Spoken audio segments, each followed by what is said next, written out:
Where is my chat? There you are, chat. Okay. Sorry about that, folks. Got a little issue. Issue has been resolved. Who's in here? We got E26. I wish I knew how to pronounce that a little bit better. That's okay. Okay. Kira's here. We got a case of the Mondays. We got a real late start. That's how you know it's Monday, folks. We're doing it.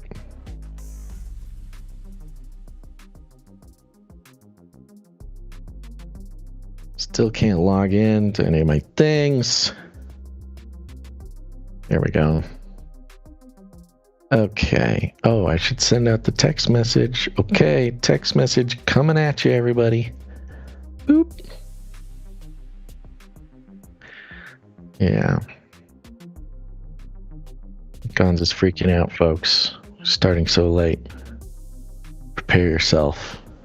It's gonna be amped. Gonna be so amped. Okay, let me get to my notes. Salt Paul, one lousy petunia. Okay. Oh, I'm so disorganized. There we go. All right. I think we're just going to start the show. I think we're just going to do that. Maybe we should just start the show, Gonz. What do you say? All right. Here we go, folks.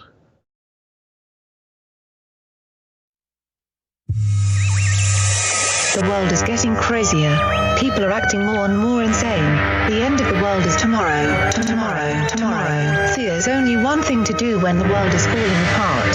Listen to Basil and Gonz as they discuss this week's news and events through the lens of Bible prophecy. You are listening to Canary Crime News Talk. You're listening to Canary Crime News Talk. Today is January. It is January 9th, 2023. We are live to tape on episode 579. And today, Red String Revelation. Signing on from off-grid Razzle Dazzle, I'm your best buddy Basil. And my name is Gonz, formerly of the Face Like the Sun YouTube channel, director of the Age of Deceit films, your favorite Asian provocateur for Christ, a.k.a. the Cabana Boy, live to tape from California, stormy, dark California, to bring you the best news, which is the gospel message of Jesus Christ, while reporting the egregious with a well-rounded, biblically grounded take on world events. And today's emergent phenomenon, Basil, evidence boards, or conspiracy boards, or murder boards, or whatever they're called. Whoa, don't know what any of those are. Oh, you know those boards that have the pins? We got lots of pins, and then you start connecting them, you know? What are they called? Do those actually have a name? I think it's evidence boards.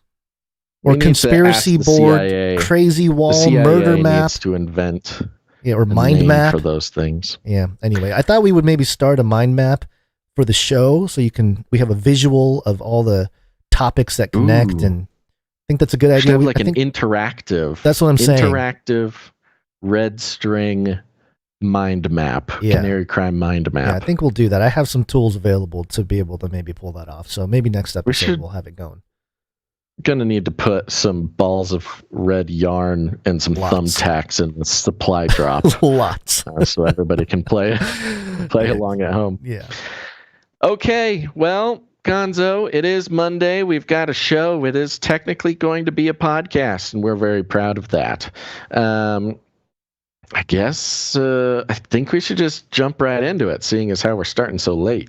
Yeah, well, usually you do a disclaimer here, yes? Gonzo, we do this every time, man. There's gonna be a disclaimer.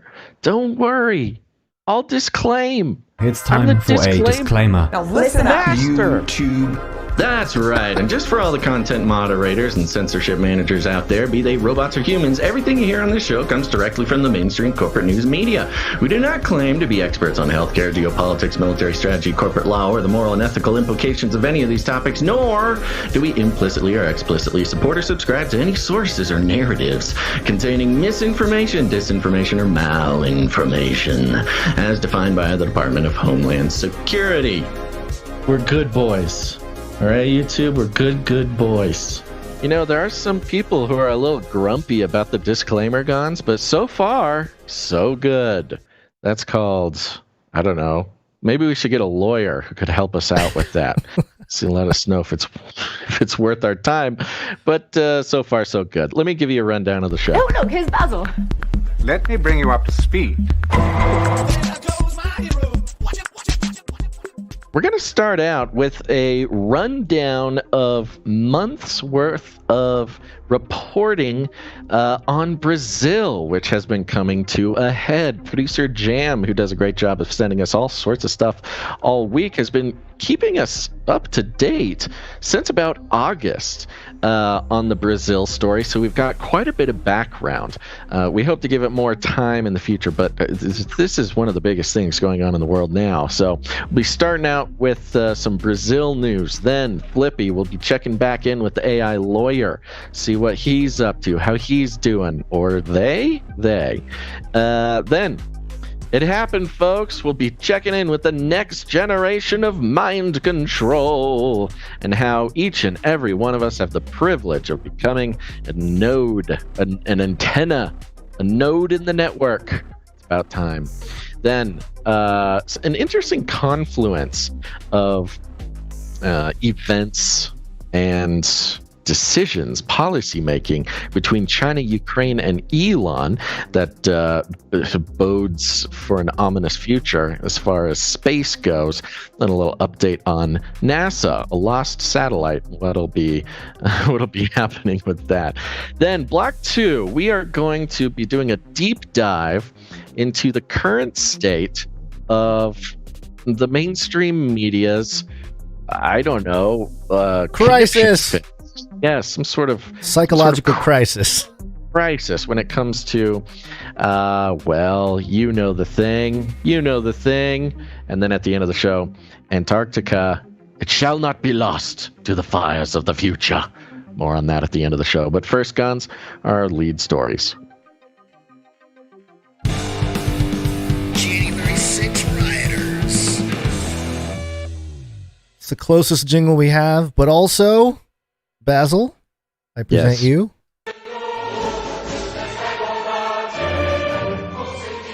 The Brazilian national anthem. That's the Brazilian national anthem. According to YouTube, yes.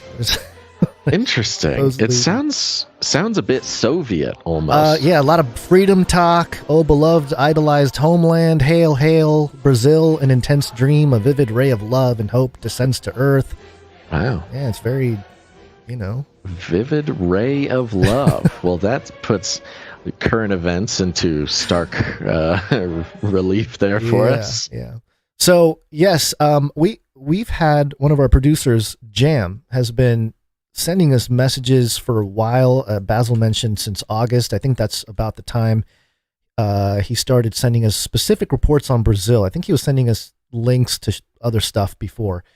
Yeah, real quick. Yeah. Jam is one of these producers who has been sort of participating, whether Jam knows it or not. He's kind of our guinea pig on how to effectively send us reports on stuff. And that includes boots on the ground as well as links, because, we have sort of an unending font of links coming our way all the time. And look, I love each and every one of you producers.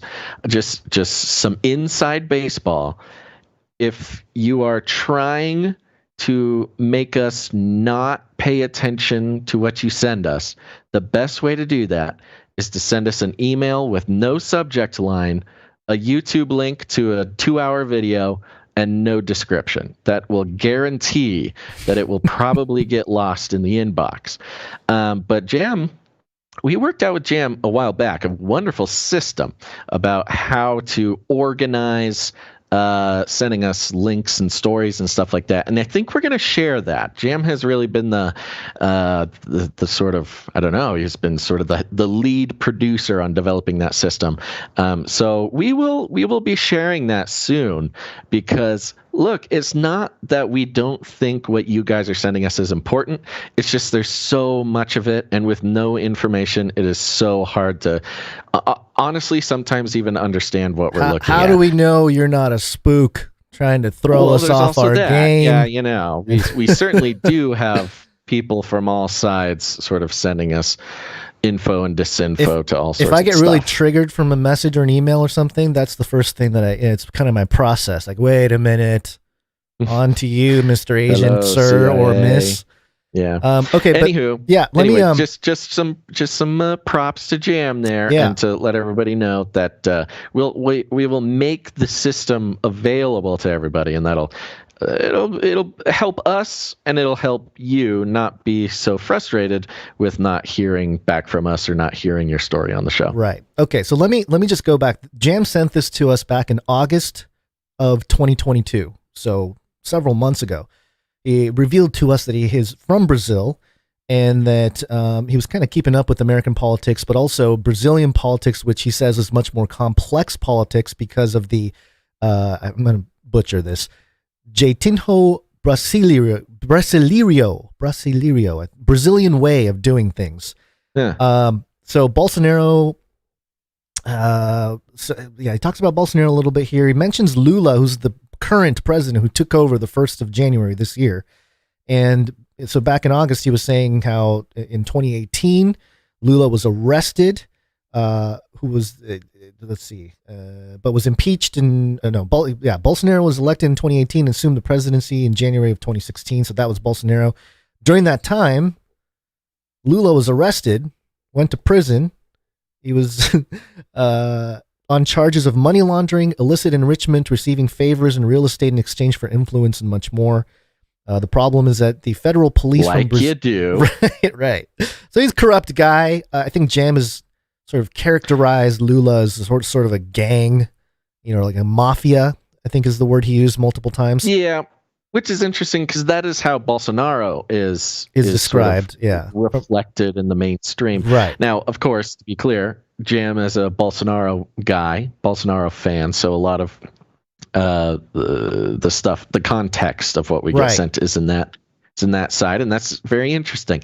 The Lula, man, there's been so much and maybe you have this prepared, but Nancy Pelosi, do you have the clip? Did you pick up the clip of Nancy Pelosi and Joe Biden and Trump started out? I believe they all were praising Bolsonaro as the true president. And then, of course, there's been all this drama. Right.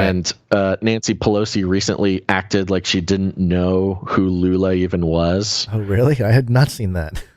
Yeah, it's just this whole thing. I'm going to let you go through it. Sorry, I didn't mean, but there's some recent, because the mainstream started picking it up, there's been some interesting confrontations between American politicians and their previous sort of praise of various Brazilian administrations. Well, I think the team lines will be much clearer. What's interesting is this Brazilian issue is all of a sudden on Twitter over the weekend, everybody started asking about Brazil. What's going on with Brazil? Tell me in one tweet what's happening. Like, where did this come from? And it's almost like people, they need clarity on which politicians who's the good guy, who's the bad guy in their own context. Out here, whether you're a right-leaning person or a left-leaning person. So it's fascinating. Which is not really that easy to figure out. It's not mainly easy. Because even the United States government has sort of flip-flopped on who they support. Yeah. Even the government of the United States cannot figure out who they're supposed to be supporting and who they're not supposed to be supporting. Right. So just in light of some of this, it's a little fragmented here, but the DailyMail did have this. By the way, I'm sorry, just one last thing. I do want to on my own recognizance, humbly come before producer Jam. I do wish, now that it has become what it is, I do wish that we had been covering this stuff for longer. Publicly, openly. Sure, of course. But the I mean, at least for us, we have the receipts here, and James has been doing a fantastic job keeping us informed. I'm going to jump from that first note because it's sort of background, just to sort of show he's been on this, to the note he sent 8 hours ago as of this recording here. And he says, 70 days of protest nonstop, then this happens. And he's got a bunch of links that he sends us, as he usually does. This one from the Daily Mail: Brazilian cops speed through protesters in police car as rioters who stormed nation's Congress in January 6th style attack are marched out in handcuffs. A man moons inside Senate chamber, more than 400 arrested. Okay, all right. So they had their own January 6th. Which is that's the thing that's insane to me, is the context by which this is being presented in the West through media is that, yes, Brazil had their January 6th moment in sort of a Trump-inspired, coup attempt of taking over the government on behalf of Bolsonaro. Bolsonaro has always been sort of considered the Brazilian Trump, by the way. Right. And so it really just fits like a glove, all the things. We have here the BBC headline: "What did the Bolsonaro protesters in Brazil want?" And it says here that, in short, he, meaning Bolsonaro, may not have masterminded the invasion, but he cannot be separated from it. Yes. Real quick, I'm so sorry. It is Bolsonaro. Am I saying not Bolsonaro? narrow. Okay. All right. Sorry. Okay, continue. Okay.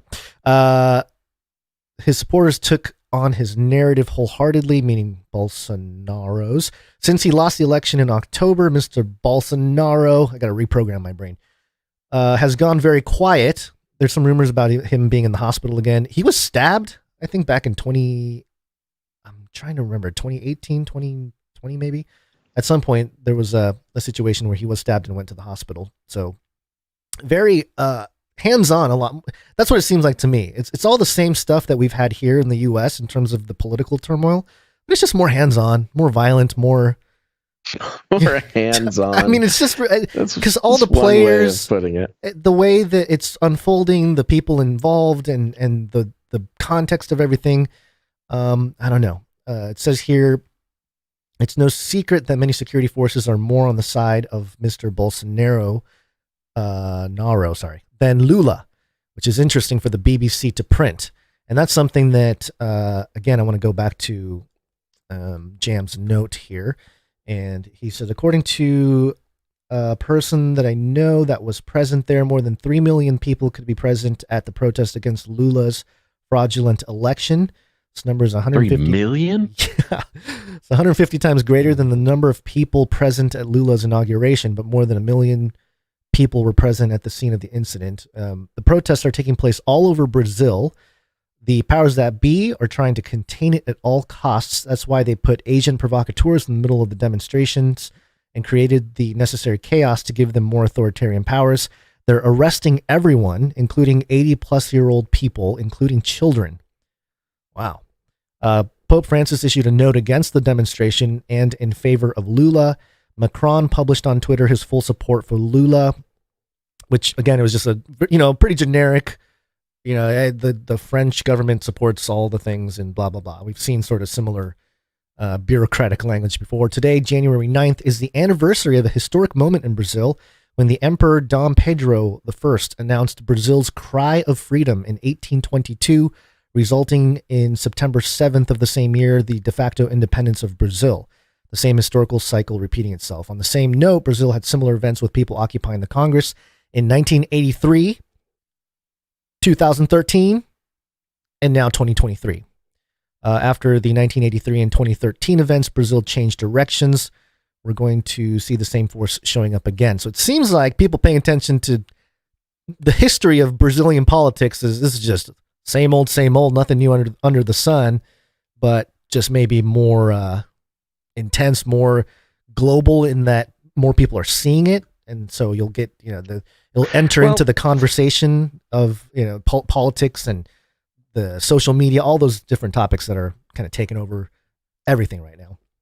Right. I mean, Brazil is one of those countries historically that the U.S. is extremely involved in. Yeah. Sort of subterfuge in their elections and things like that. Yes. I mean, there was, even up through last year, there were huge protests against Bolsonaro. I think there is a bit of Trump-Biden administration interests playing out in this whole thing. Mm-hmm. I mean, I hate to make it all about America, but unfortunately, if you're in South America... Yeah, it's more the head of the tentacles are in the U.S., and the Brazilian government is sort of the proxy, especially with...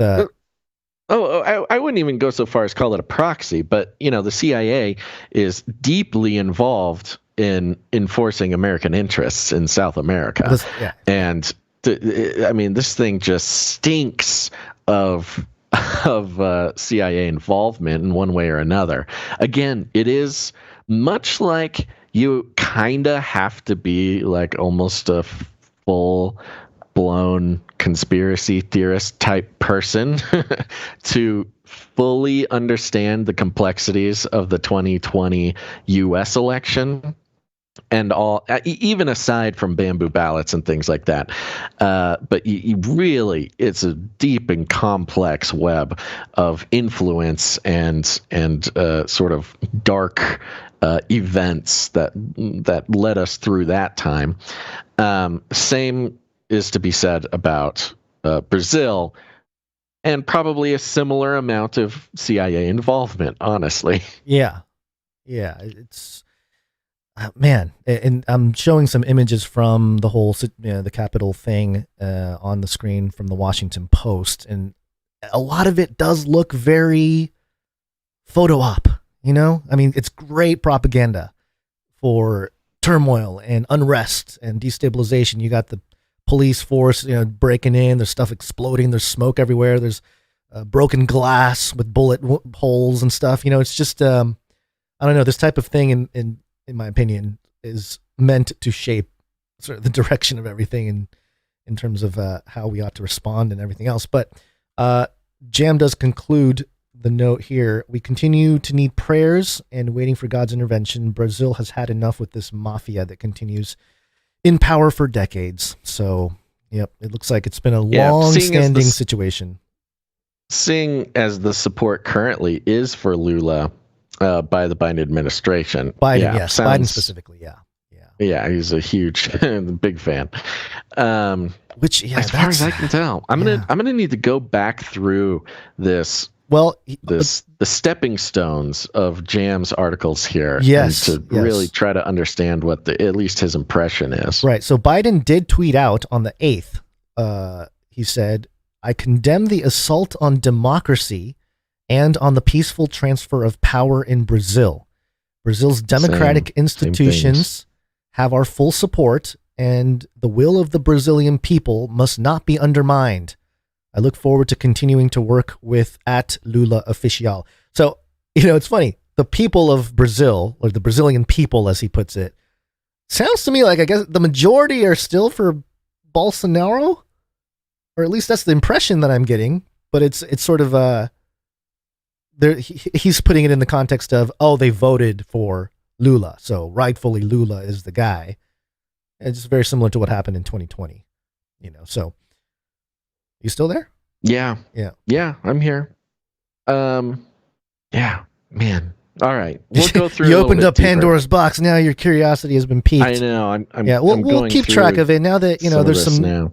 It's easier to do with some major headlines and major world leaders and stuff talking about it. That we have something to bounce off the topic with all the reporting that Jam has done. But yes, it is a wealth of resource there, so we can always look back and find some stuff that is relevant. And this is coming from KLW.org. This is NPR. Why Jair Bolsonaro left Brazil for Florida. So Bolsonaro is currently in the U.S. Yes. And what Biden can do about it. Yeah, I saw that. What can Biden do about it? Yeah.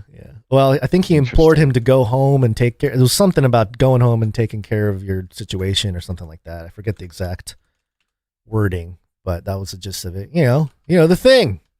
It's the thing, Basil. Sure. All right. Well, we'll stay on it, everybody. But that might be a little bit much for today because, of course, it is Monday. It's definitely a lazy, sad, dark Monday. Gary, what day is it? Monday. Gary, what day is it? Oh, what is happening? Whoa. Monday. I think we just experienced a glitchy glitch. Sounds like somebody's got a case of the Mondays. Gary, what day is it? Monday. Yep. Indeed, it is Monday, folks, and we are starting out the week with a nice rainy day, huh? It was raining over there for you? What's the deal? It's dark. There's a warning out to stay inside because it's supposed to be some crazy storms, although it's not really looking like that. Yeah, you said there was like a scary warning. What's the warning? It's just you got to be careful. There's a storm. I mean, my interpretation was we're going to dial in the heart machine into your area. We may see some portals opening. Just beware. Oh, that's your read on it, huh? That's my read. Now, when you say dark, do you mean the sun is going down or there's like ominous clouds overhead? Oh, both. Well, both. But I don't want to talk about that. We'll be fine there. What I want to mention real quick is is the fact that I saw this clip and it brought joy, and I think it activated my DNA. Have you seen this clip of the samurai guy pulling out a katana and chopping a baseball as it is pitched to him? Sounds like something I would have seen on YouTube about 8 years ago, but show me. I want to see it. Okay, well, I'm showing it to the audience here now. The audio's not terribly important, but it's slow-mo. There comes the ball, and splice, there goes the ball in two separate directions. Ooh. Yeah. It's like a real-life anime. Right. Yeah. And it actually... There's lots of baseball anime. Did you know that? Yeah, there's lots of sports anime. They love the anime. Yeah. Japan loves the sports ball. There's a lot of drama in the sports ball. All kinds of... there's a basketball one. There's... Is this your 2023 fitness regimen here? I would like to maybe just start katana lessons. Can I get lessons from somebody? Is that what is it going to? I don't know. Katana lessons a thing? I don't know. Okay, so here's something that I can maybe figure out. So I asked my mother for some specifics here because I am a descendant from a Japanese samurai clan. And I'm actually, I found out the exact name, or actually she told me before, but I forgot. It's the Hosokawa clan. So the Hosokawa clan is where I'm descended from. Still extant, so they're still around. I guess there's some politicians that have been around from the Hosokawa clan. Not very good ones, so it is what it is. A little mixed up with the Yakuza? I don't know. Yeah, well, he did get... I think he got caught for some kind of corruption. So yeah, probably some laundering. Yeah. Anyway, can I use this name and be like, hey, I'm related to these guys. Can I learn from somebody? What would I do? How would I get my katana lessons, Basil? This is something I need to figure out before I you could do like our entire generation did growing up on the internet with YouTube.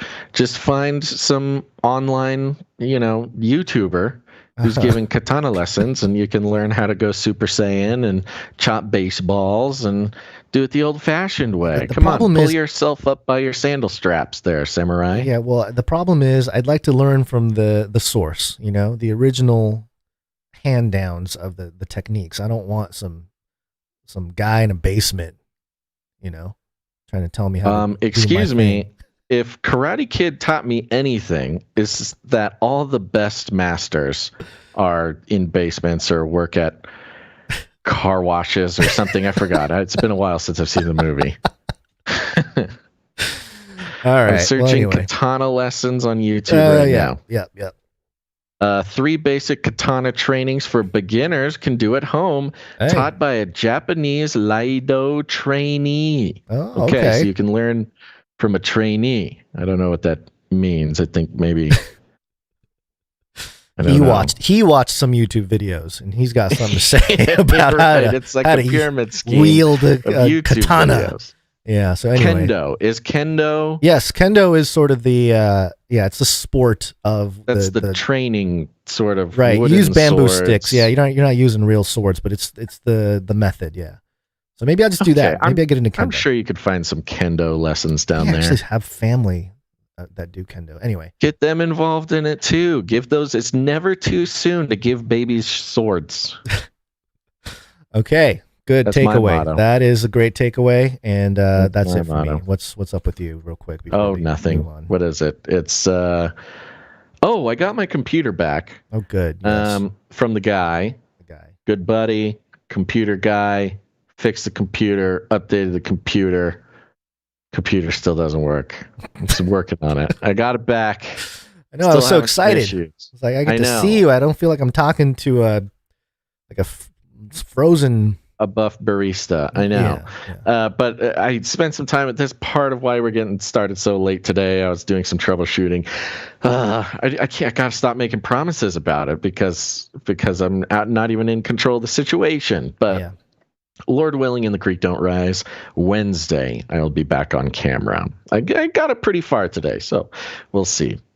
Good. I mean, this is why you should stay away from Windows computers, folks. People love Windows because they're so versatile and you can upgrade them and build your own and blah, blah, blah.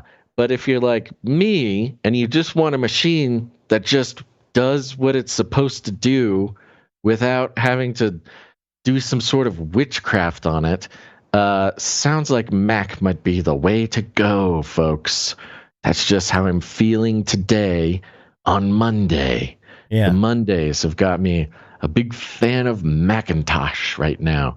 The ghost of Steve Jobs is haunting me as I try to make this Windows computer work. So I'm hoping Wednesday, but no promises. I'm done making promises. Yeah, promises are never good. I wrote a story once about broken windows. Broken windows. I thought you were going to say broken promises. No, broken windows. Okay. It's saved in my drafts. Okay, good. Well, with that, there are some producers keeping their promises.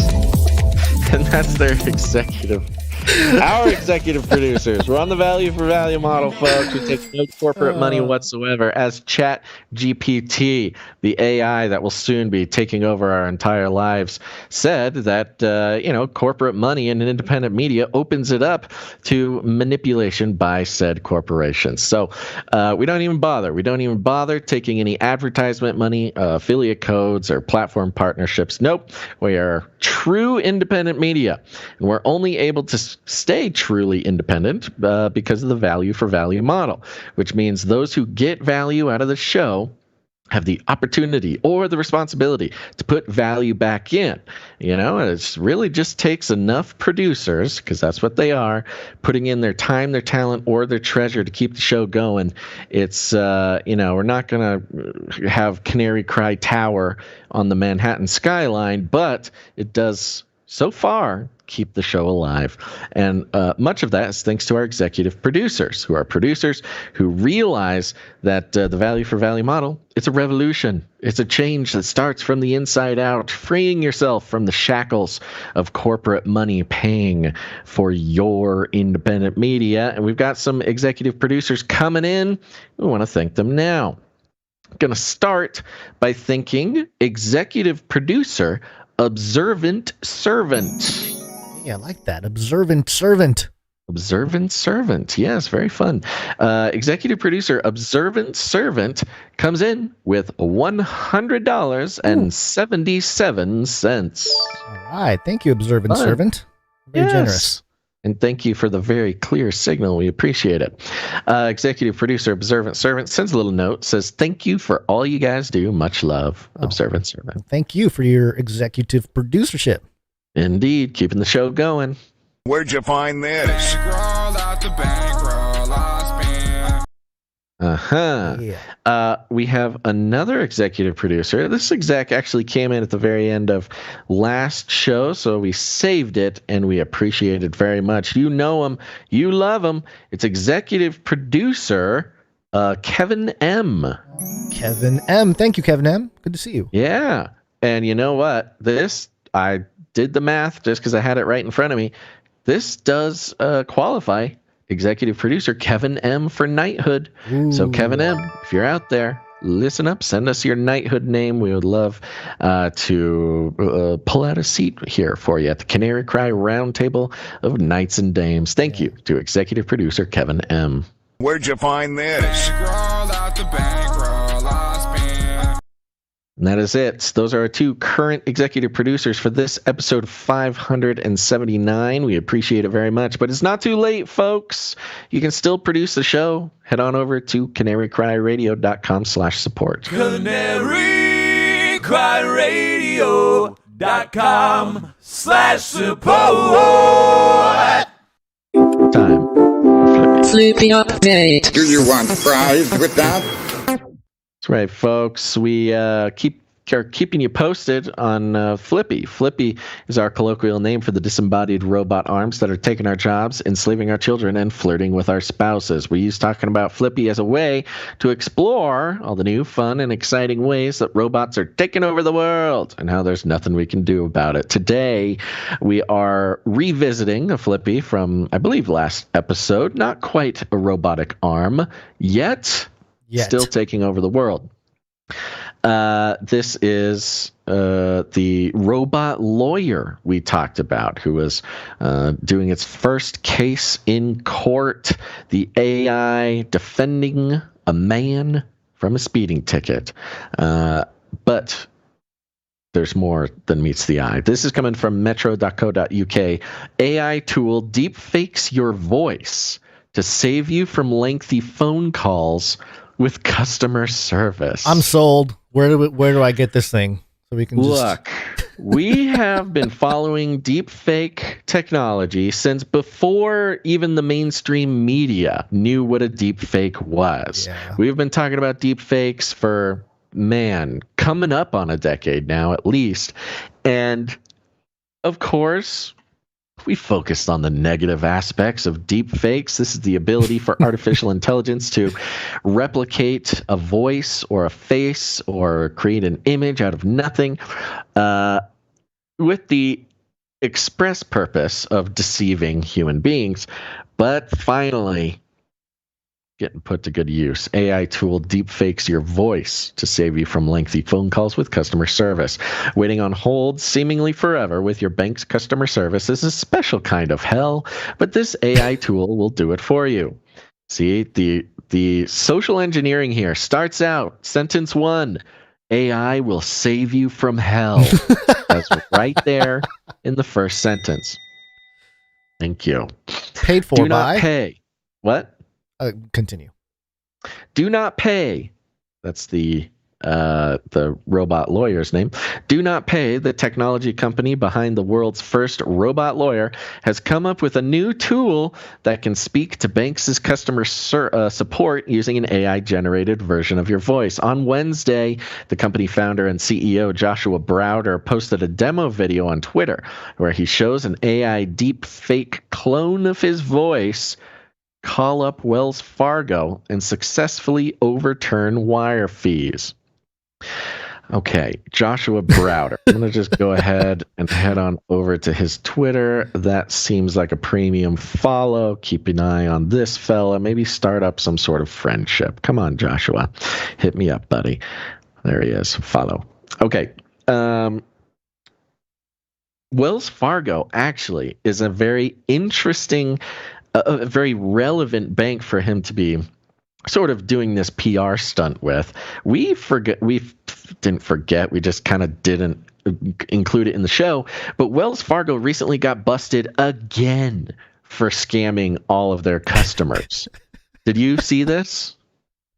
I had heard about it, yes, but yeah, happened like in December or something. Yeah. They got to pay like $3.7 billion. It just happens every once in a while. It happens like every 3 years with these people. It's the cost of doing business, the corrupt business. It just, you got to just pay your fines and move on.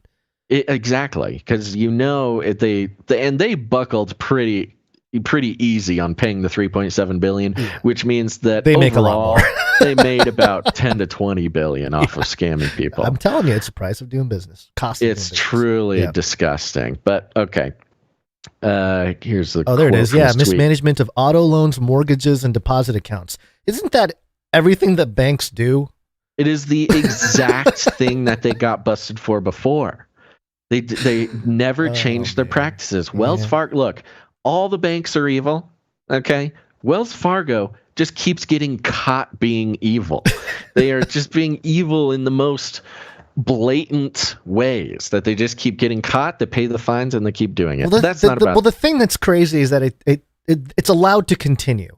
It's like the government or whoever comes in. Hey, you guys are being corrupt. All right, here, give us some money. We'll let you go. It's like, why don't we shut them down or do something different? Kamala Harris in the White House, the queen of Wall Street, she wouldn't even be there if it weren't for Wall Street pushing her. I mean, she's Wall Street's gal on the inside. And so, of course they're going to keep doing it. Let's keep going. This is the tweet from Browder. This is the perfect use case for AI. Nobody has the time to argue on the phone about $12, says Browder in the post. Browder, you'd be surprised how much time some of us have. Wow. For $12. That's a very elitist kind of mindset there. It's like, it is. $12 it's like pennies to us or something. Look, in a recession like this, $12 literally equates to about an hour's worth of work for the average person. Yeah. So, hello. Now, that's never mind. Okay, let's keep going.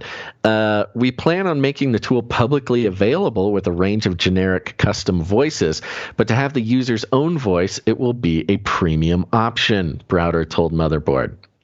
So remember, in order to get your own voice in the deepfake, you need to send in your voice, many, many hours of your voice. Do you want to hear? Got it pared down. I have an example here, tweeted out by Josh Browder here. Sure. From back in December. Here it is, the first ever Comcast bill negotiated 100% with AI and LLM. Our do not pay Chat GPT bot talks to Comcast chat to save one of our engineers $120 a year on their internet bill. It's about a minute, so I don't know. If it gets boring, we can turn it off, but here it is. Okay. Okay, here's the call. Boring. Already boring. How come there's no talking? I thought there was. Oh, is it a chat? Oh, it's a visual. I thought it was audio. Oh, it's a chat. Why do you even? This is like their first time around. This isn't the voice. They did a voice. Okay, they did a voice. Okay, I'll look for the voice. Browder added that the application can be applied to endless legal negotiations, like phoning up Southwest to get a refund. The tool was built using a combination of Resemble AI, a site that lets users create their own AI voices, GPT-J, an open-source casual language model, and Do Not Pay's own AI models for the script. However, judging by the video, it clearly sounds like a robot is on the phone. Getting it to sound natural might take more work, but Do Not Pay plans to make the tool available to customers. So I think the video further down is the voice one. Browder, Stanford University educated. There's your Stanford boy again. There it is. There he is again. Yep. Stanford people. $46.91. Main menu. Which of these would you like? It's the whole call. Okay. Yeah. To help us understand why you're calling, please briefly tell me what we can help you with today.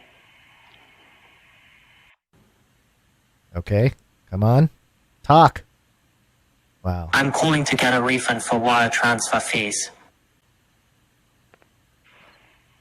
Okay, all right. Well, the processing takes forever. You know what? If it works, then it works. But this is hilarious because it is a robotic automated phone system talking to a robotic automated I was going to say, this is equitable right here. We're just democratizing. It is a wonderful example of how the whole world will run in the future, where the humans don't even really have to get involved. You press a button. There's our exit strategy, Basil. We just need to create the app that has the button. So here's the sort of disturbing part about this, in sort of the philosophical abstract sense. See, we do flippy updates. We talk about weird robots. That's all fun and dandy, but we like to get a little weird and deep on the flippy update. This is positioning. And the robot lawyer, it does this as well, but this one sounds like it'll be much more accessible. This is something that somebody could put together, every day. I mean, think about all of the companies that are charging you and messing things up, and you simply just live with it just because you can't. Like, who has the time to deal with all the nickel and diming that companies sort of mistakenly or not? I mean, talk about Wells Fargo. Somebody could a Wells Fargo customer could just have this robot going all day.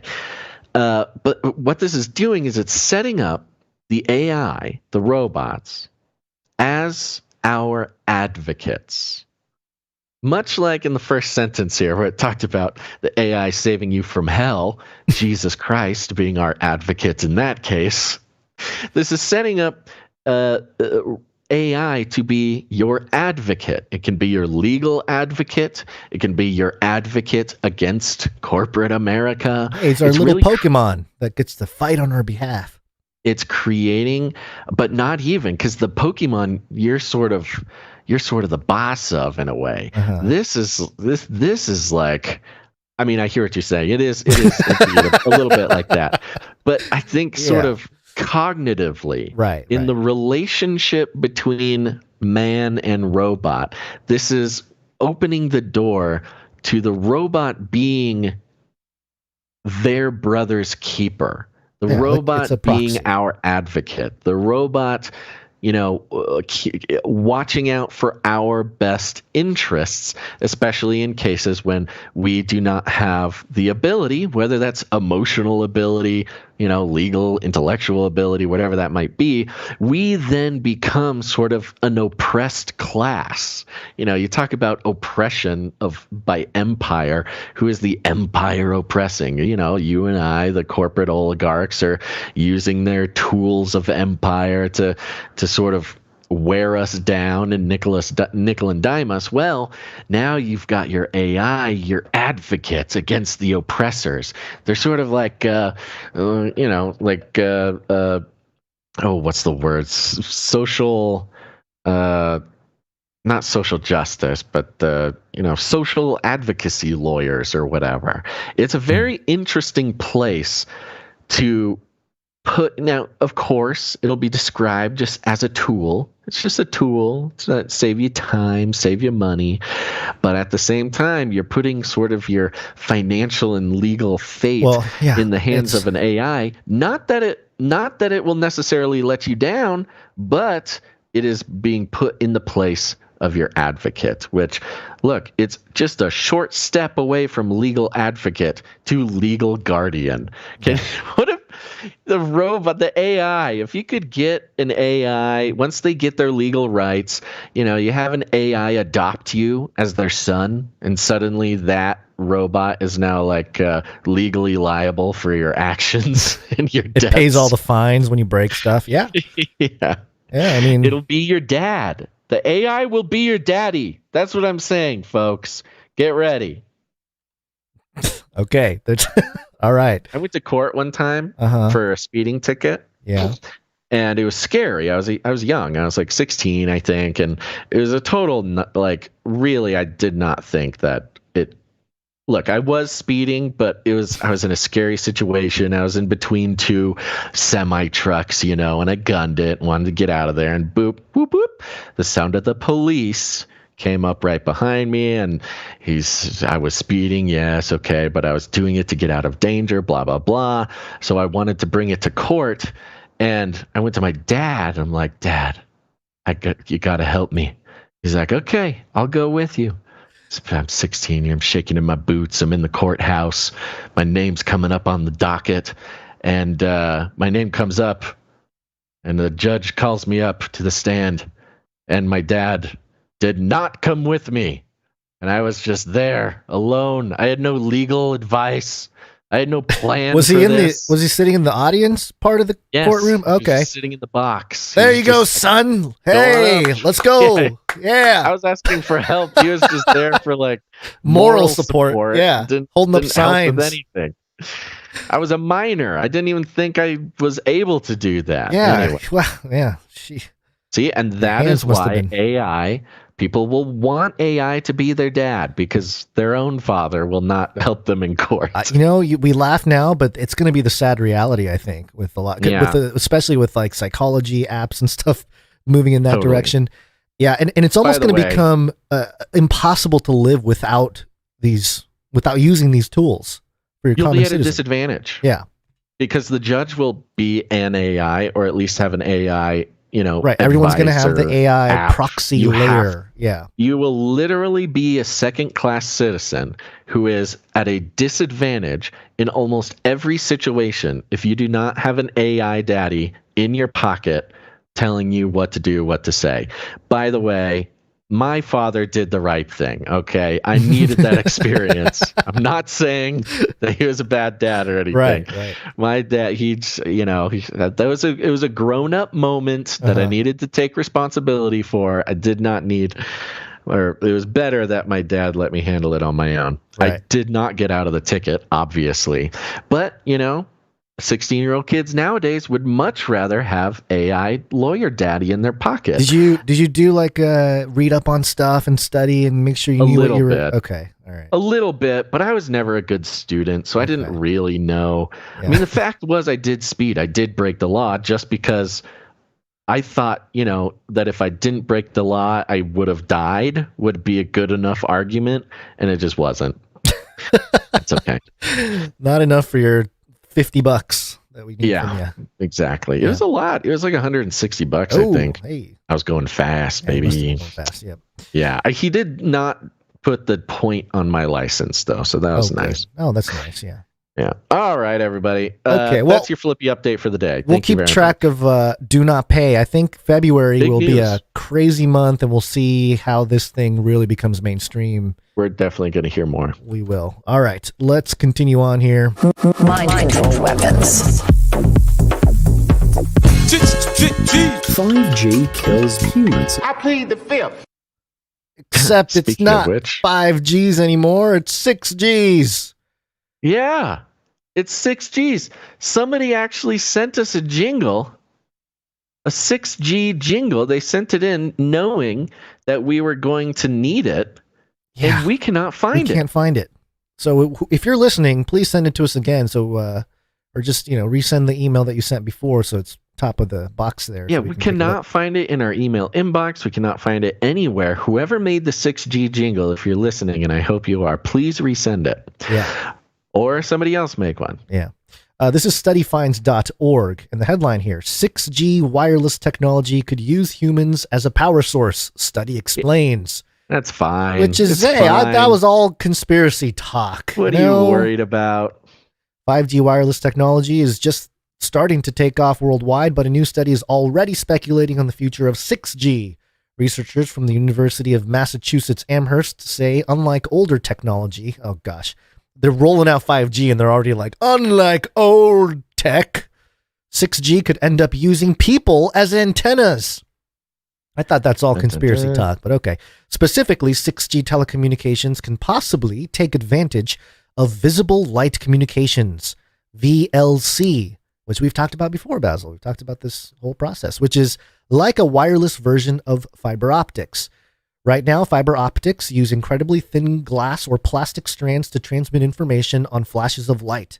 These wires are extremely small, but also extremely fragile. The UMass Amherst team says they have created a low-cost and innovative way of harvesting waste energy from VLC using the human body as an antenna.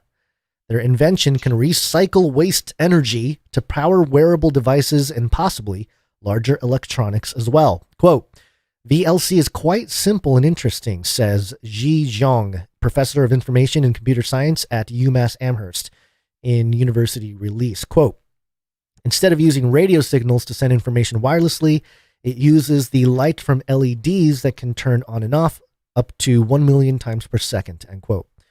What makes VLC so appealing to the future of wireless technology is the fact that the infrastructure to use it already exists. Thanks to modern technology and smart devices, our homes, vehicles, streetlights, and offices are all lit by LED bulbs, and they could also be transmitting data. How convenient. Yeah. How convenient. Quote, anything with a camera like our smartphones, tablets, or laptops could be the receiver, Zhang explains. Great. And then it gets into 6G, could rely on VLC leakage. The team explains that VLC systems experience a significant leakage of energy because LEDs emit, quote, side channel RF signals or radio waves.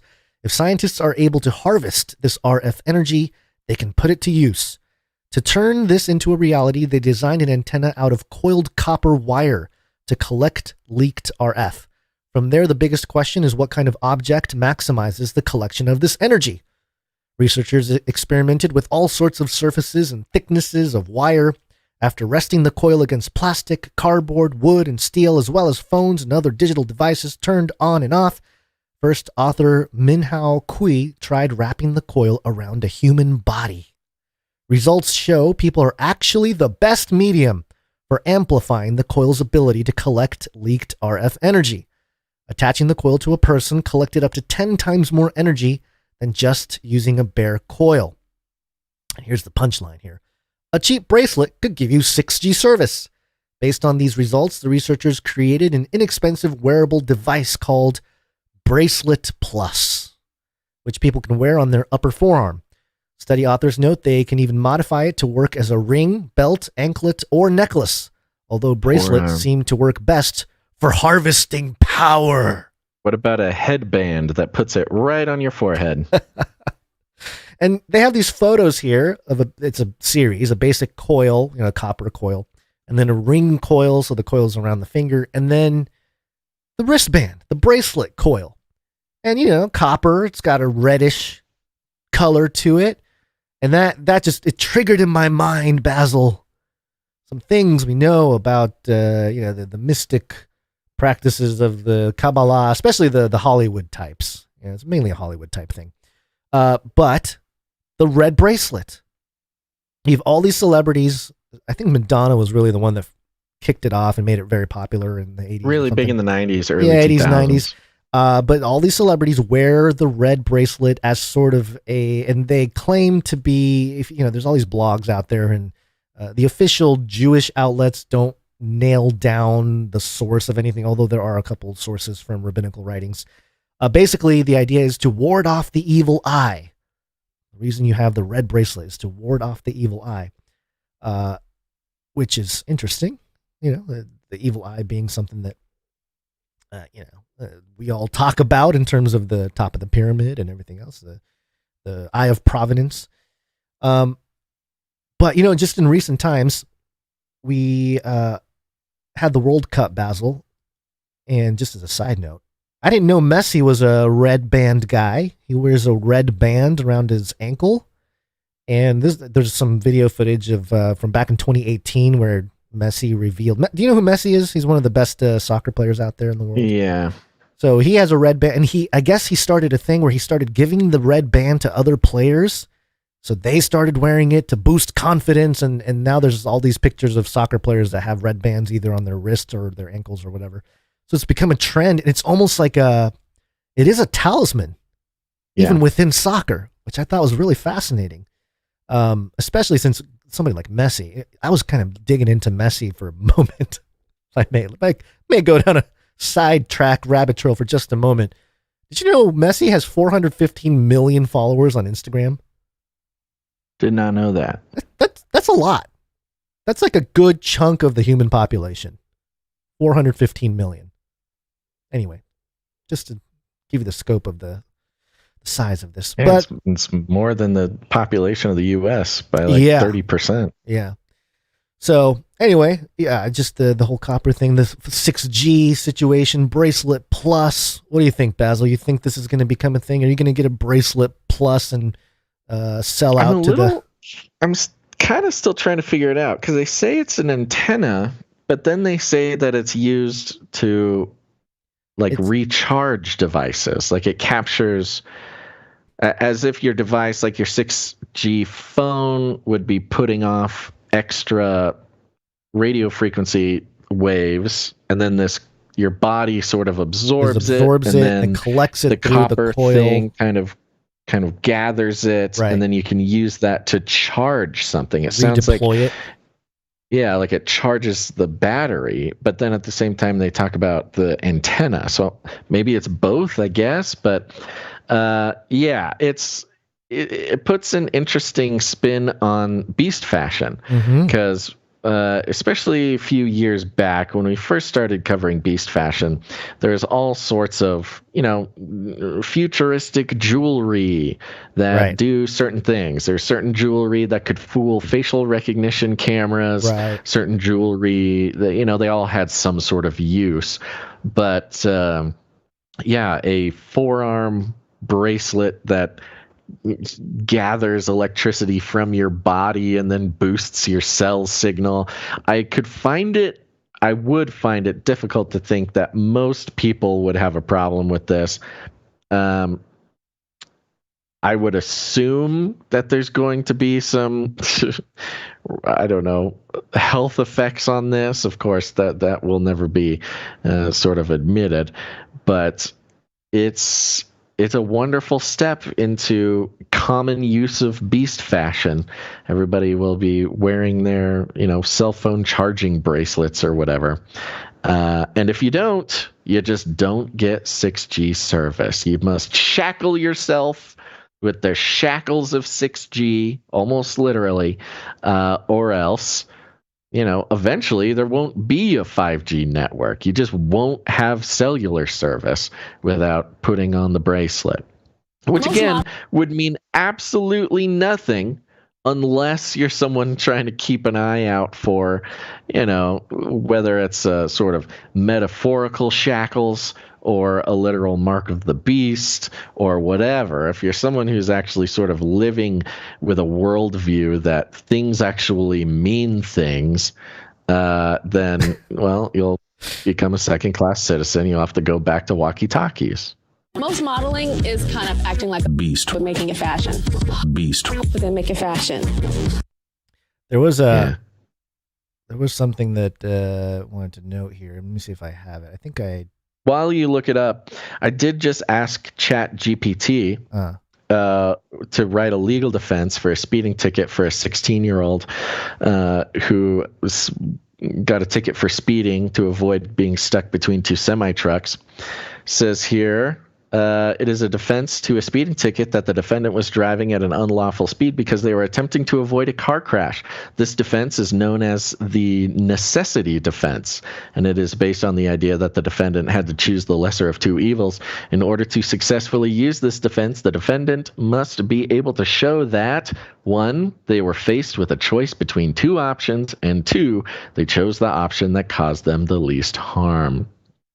So yeah, if I had an AI in court give you the with scenario, me, the bad scenario. Yes. You wouldn't have sped up. You would have been French toast. I had that. Just me being afraid was not a good enough reason. I needed to prove that there was an actual risk to a car crash that could have gotten me out of the $160 ticket. Sure. See? Yeah. AI, come to court with me, Daddy.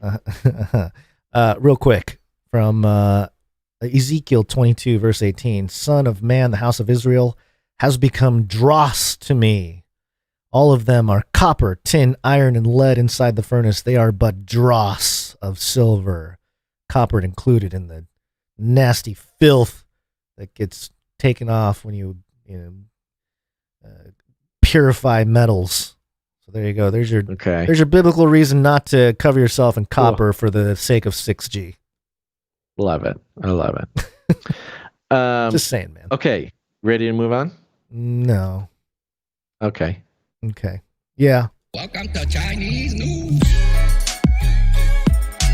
It comes from China. Ding, ding, dong. China. Ding, ding. China. It's not racist. Fight for Ukraine. New world order. You are already sort of a cybernetic symbiote. Neural nets are taking over from regular programming. So you are connected. Interesting story here in the broader scheme of geopolitics and corporate oligarchy. This is coming from Yahoo, mirroring it from Fortune magazine. The headline, Elon Musk's Starlink has inspired Taiwan to build a similar satellite system to the one Ukraine is using in its war with Russia. For years... Let's get everything in one article. Things. Exactly. Yeah. For years before Russia invaded Ukraine, there was another scenario that worried foreign policy wonks even more. China and Taiwan. Despite having never governed it, China considers Taiwan its territory. Whoa, watch out, Fortune magazine. I'm not going to have your Chinese readership for very long here. Despite having never governed it, China considers Taiwan its territory and has vowed to reunify it with the Chinese mainland by force if necessary. White House National Security Advisor Jake Sullivan said today that preventing war with China over Taiwan will be hard work and require coordination with allies. China might be having second thoughts about invading Taiwan after watching Russia's disastrous war in Ukraine, though.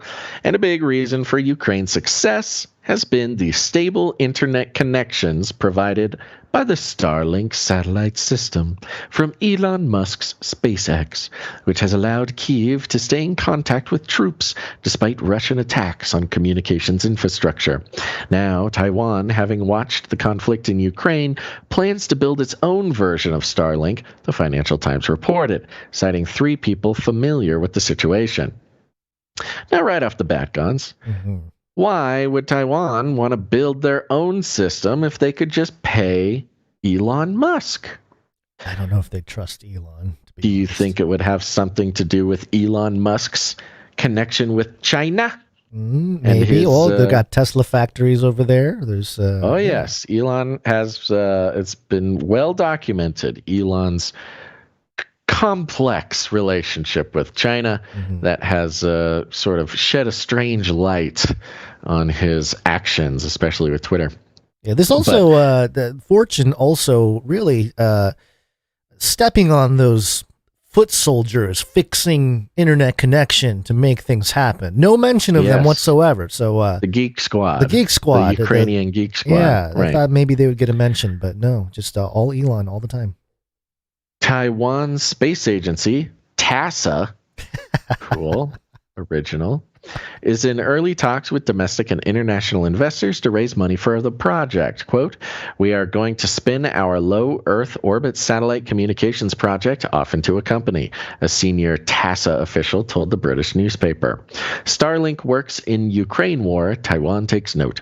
In Ukraine, Russian forces disrupted internet service upon invading in February last year, but later that month, Musk activated Starlink across Ukraine after a request from Mikhailo Fedorov, the nation's deputy prime minister.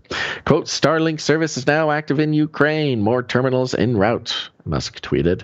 Ukraine has so far received about 22,000 antennas, with 10,000 more slated to arrive in the months ahead, Fedorov told Bloomberg last month. The antennas, which can be powered by generators if the electricity grid is incapacitated, have helped Ukraine forces and civilians in numerous ways. Troops have used Starlink-connected drones, for instance, to drop anti-tank munitions on Russian positions. Not that Starlink was designed with such activities in mind. Not that Starlink was designed for a weapon of war, even though it was funded by the U.S. government and DARPA, and of course, absolutely was designed for such activities in mind. Okay.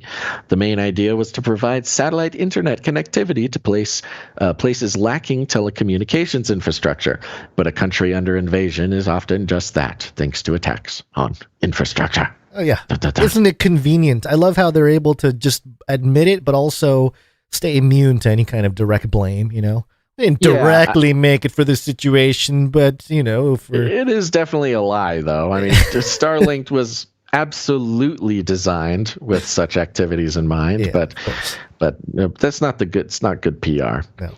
Then it kind of goes into the Elon Musk, some of the financial stuff, right. where He was doing it for free, and then he was gonna need it paid for, and then somebody was mean to him, so he made it free again, etc., etc. Little quote here at the end. Quote, our primary concern, ... is facilitating the societal resilience to make sure, for example, that journalists can send videos to ... international viewers, even during a large-scale disaster. Audrey Tang, Taiwan's digital affairs minister, told the FT. Quote, the vision is not to tie ourselves to any particular satellite provider. She added, we want to work with as many of them concurrently. That's resilience. Story originated on fortune.com. So they kind of give it away a little bit there. We don't want to rely on one provider, meaning Elon Musk, yes, has already built the whole thing and seems to be some sort of philanthropic billionaire type, but he's friends with China, and in the case that China is invading Taiwan, you probably can't count on that relationship. Yeah. Which is probably good thinking. Yeah, and this is sort of an interesting time, part of the great reset post-COVID situation where, there's a lot of restructuring taking place. And people have talked about the deglobalization or the end of globalization, but really it's just kind of a retreat for all these nations and then rebuild infrastructure. And it's part of it too, because having your own communications network within sort of a geopolitical context serves as protection in a sense, because if you can get information out, resilience, if you can get the information out when something happens, but it's also, it's almost an admission also of like, hey, every nation needs their own propaganda system. Like we can't just have somebody else control it. We need to be able to control the information that's flowing to our geography. Well, yeah, and propaganda is one part of it, but also data harvesting. Well, I mean, you think we've been talking about yes.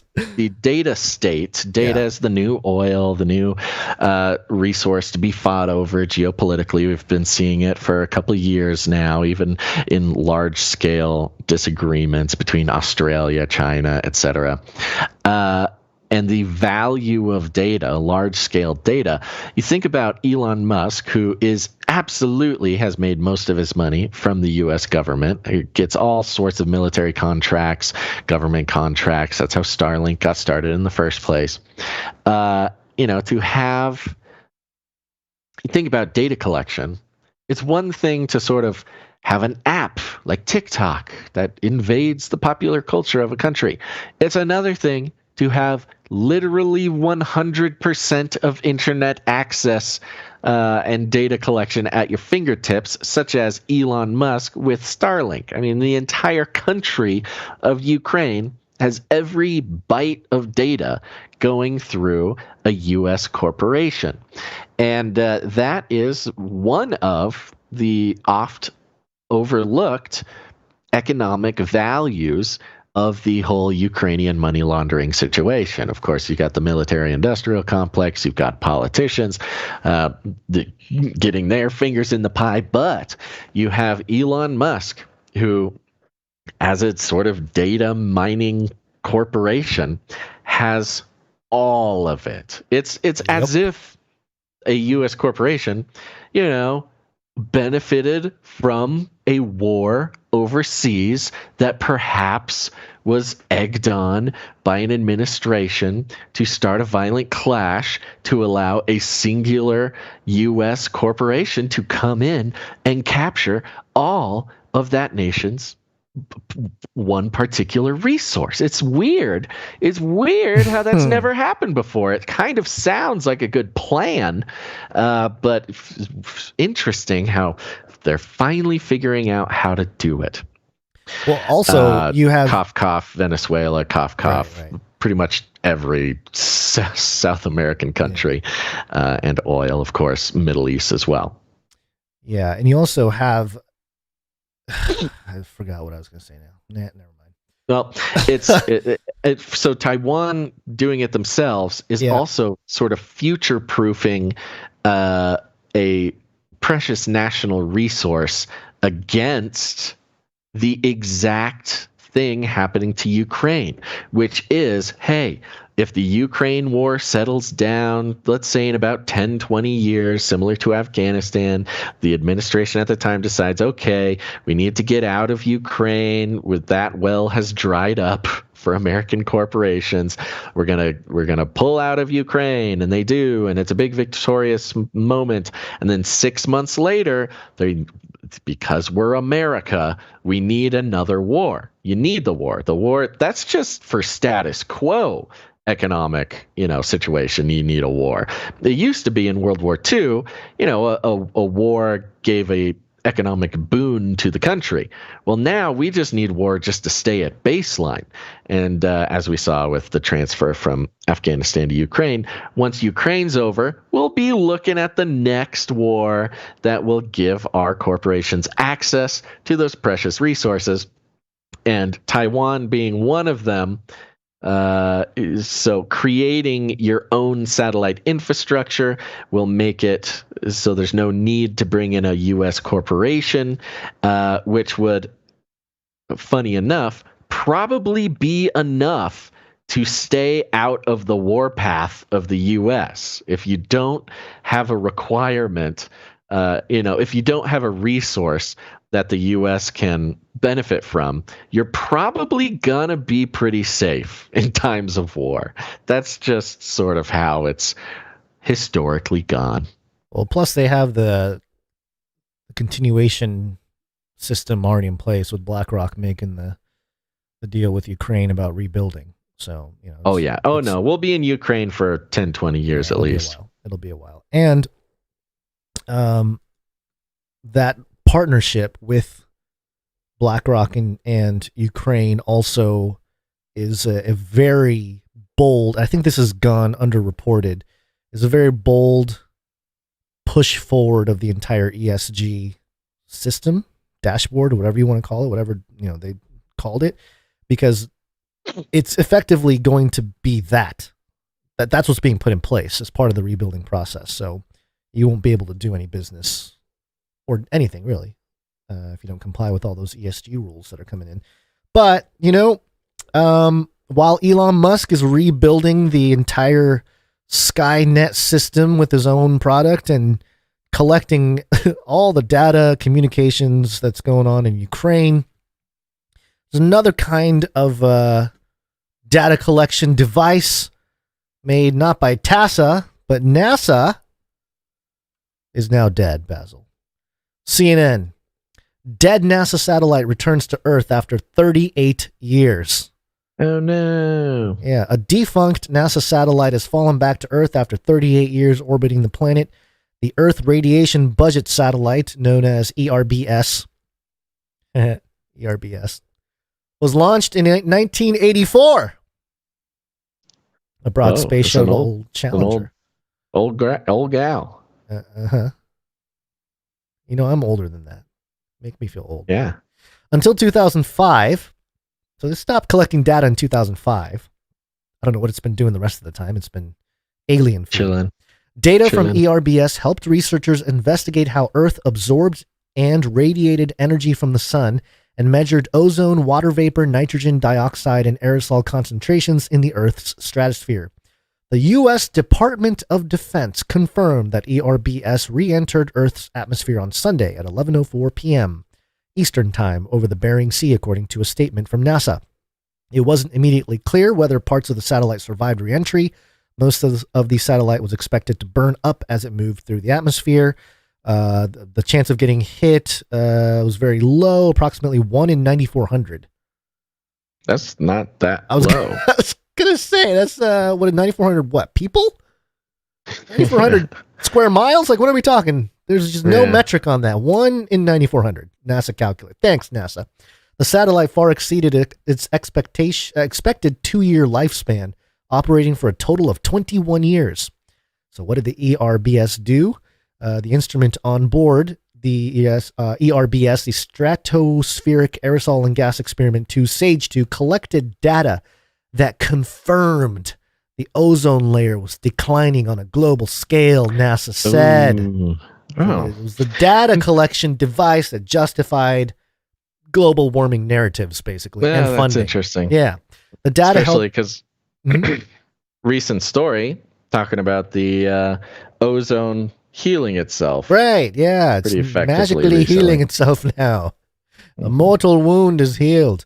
The data helped shape the Montreal Protocol Agreement, an international agreement signed in 1987 by dozens of countries that resulted in a dramatic decrease around the globe in the use of ozone-destroying chlorofluorocarbons, CFCs, chemicals once commonly used in aerosol sprays, refrigeration, and air conditioners.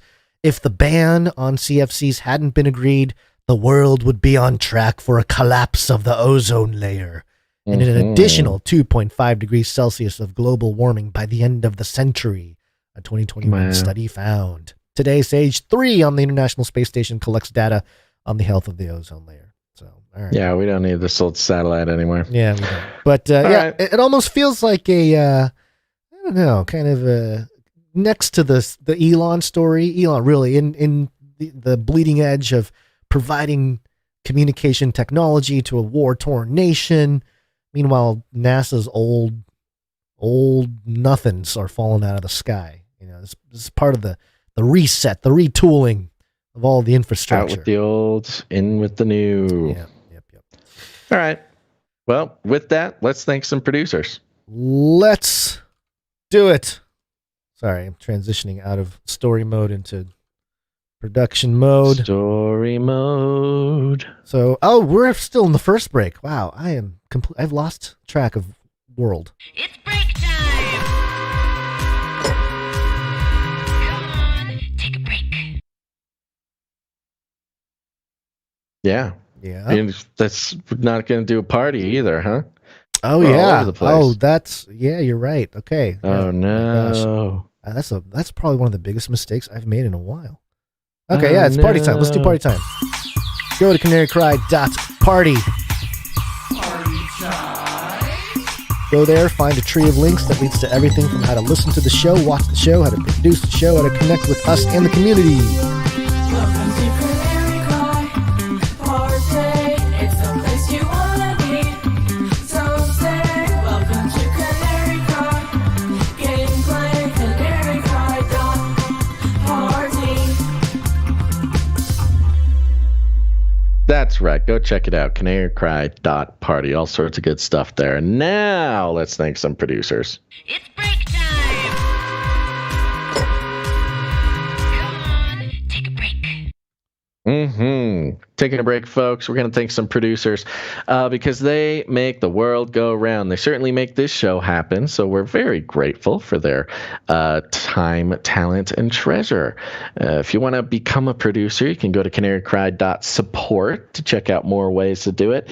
It's not all about money. You can become a part of the team, help us out with some back-end processes, or use your talents for the good of the Canarium. We're going to thank some all sorts of producers throughout the show, but right now we're going to thank some financial producers. We thanked our executive producers at the top of the show. We love them very much. Observant Servant and Kevin M. That's right. Thank you, executive producer, Observant Servant, Kevin M. We also got some more, so let's thank them right now. Okay. All right. We are starting with Sir Darren, Knight of the Hungry Pandas. Thank you, Sir Darren. 90 episode streak. 90. Yeah! Quicker. Oh, yeah! Thank you so much. Yeah. And let me just double check here. Aha. Got it. Yeah. Sir Darren, Knight of the Hungry Panda, comes in for $88.88. Ooh. And a note that says, Happy Monday. Can you play the 88 miles per hour jingle? Thanks. Have a great day. Well, it's Monday, yeah. Gary, what day is it? Ow, Monday.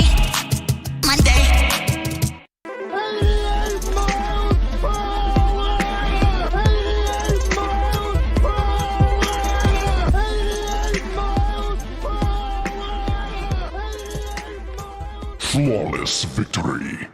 Flawless victory. Thank you very much, Sir Darren, Knight of the Hungry Pandas. More from Sir Darren later. Yep.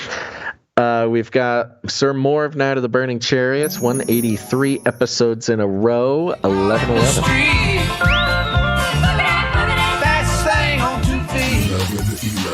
Thank you, Sir Morv. Thank you, Sir Morv. Next up, we got Sir LX Protocol V2, Night of the Berean Protocol 777, and 128 episodes in a row. 128. Tweaker. Oh, yeah! Man, thank you so much. And Sir Alex Protocol is close to that 133, that next barrier. Oh, yeah. Yeah. Let's see. Short list today, but next up we have Brother G came in for a pocket full of sevens. Brother G, thank you. And he has a note here. I wanted to ask for the producers to keep the following in their prayers. The United Methodist Church is at a crossroads. The church I attend is considering leaving the main conference body of UMC over the issue of LGBTQ pastors and same-sex marriages. I'm trying to remind them that the Bible is very clear on this issue, and any compromise would be dangerous. Many churches have already broken away. Some are going independent or are starting a new conference. This is a big test for my local church. Please keep us in your prayers so we might do the Lord's will, not the will of UMC or what is easy. Sorry for the long post, he says. No worries.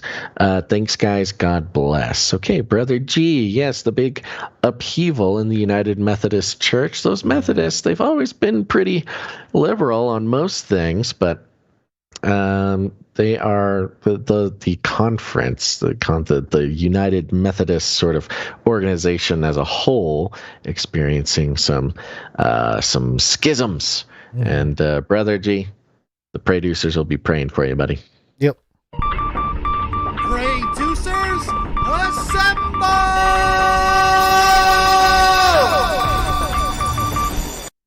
There you go. All right, that concludes our list of financial producers who came in the amount of $7.77 or more, which entitles them to have a note read on the show. Just doing a quick refresh, just make sure we didn't miss anybody. I don't think we did. No, we did not. But we got a few people who came in under the 777 mark. We'll thank them right now, starting with Dame Gale, Canary Whisper, and Lady of X's and O's, 214 episodes in a row. Thank you, Dame Gale. Amazing. Runk Smash, 32 episodes. Ooh, Runk Smash. In a row. Yeah. One more. Doctor Who Done Dat is 15 episodes in a row already. Which means he's Rocket Man. Yeah. Give it to him now. Rocket Man. Burning out his fuse out here alone. There you go. Sir Casey the Shield Knight, 250 episodes in a row. Ooh. Holy smokes. We're giving it to him right now. The Canary and the French Chinese. What was that? That was Jonathan F's 250 streak jingle. Oh, awesome. Thank you, Jonathan F. Next up, we got Veronica D, 214 episodes in a row. Thank you, Veronica D. And we got Sir Scott, Knight of Truth, 239 episodes in a row. Thank you, Sir Scott. Thank you to all the streakers there under 777. That's right. Which is, all streakers.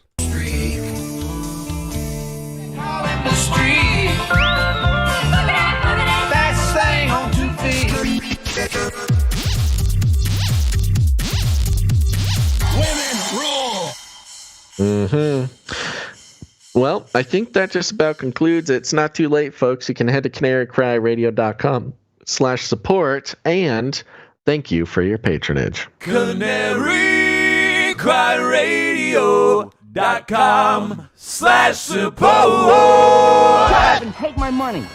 Thank you for your patronage. Thank you for your patronage. Thank you for your patronage. Yes, it's wake-up time. Hey, yo, wake up. It's Corona time. COVID-19, COVID-19, COVID-19, COVID-19. COVID-19, COVID-19. Coronavirus. I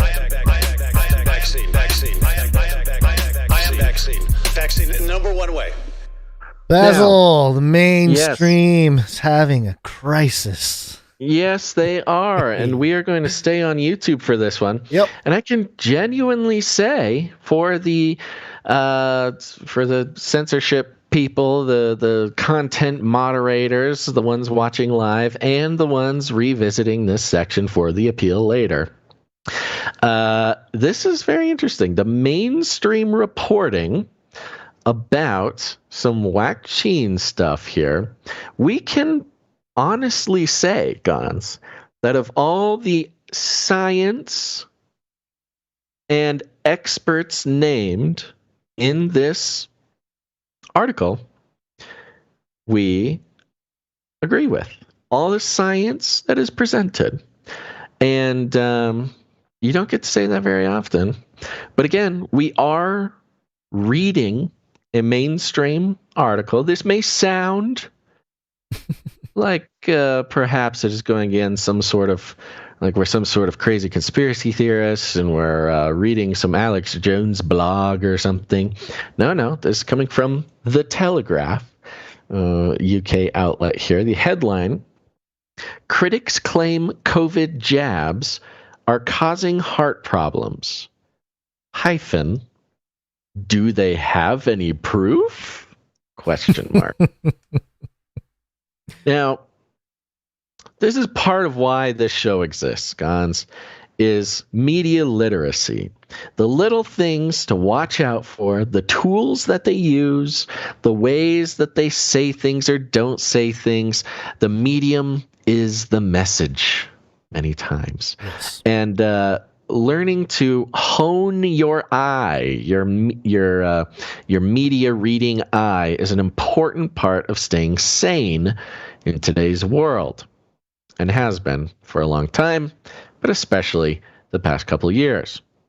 So critics claim COVID jabs causing heart problems. Do they have any proof? Question mark. It's a nice non-committal statement there. Also something we all know. Critics claim COVID jabs are causing heart problems. Do they have any proof? What a great question. Let's see if they answer this. What kind of proof can we find? On Monday evening, the American football player Damar Hamlin collapsed on the field after colliding with an opponent. He suffered a cardiac arrest and needed to be twice resuscitated within hours. Social media was rife with speculation that the 24-year-old Buffalo Bills star was the victim of a COVID jab. His heart, it was speculated, having been dangerously weakened by the vaccination. Speculated. They used speculated twice in that sentence. Gon's not sure if you noticed that. It was rife with speculation, previously categorized as conspiracy theory, but it was speculated. Could have been weakened. The British cardiologist Aseem Malhotra tweeted about the incident. One obvious question many are asking is whether he had the mRNA jab. He wrote, going on to point out that myocarditis, heart inflammation, a side effect linked to the vaccine. I'd love how they just state that plainly now, after 2 years of kicking people off of YouTube for reading that. But okay. Myocarditis, a side effect linked to the vaccine, increases, quote, sudden cardiac death risk in contact sports, where, quote, blunt impact on the chest is common. Fortunately, Hamlin's condition is improving at the time of writing.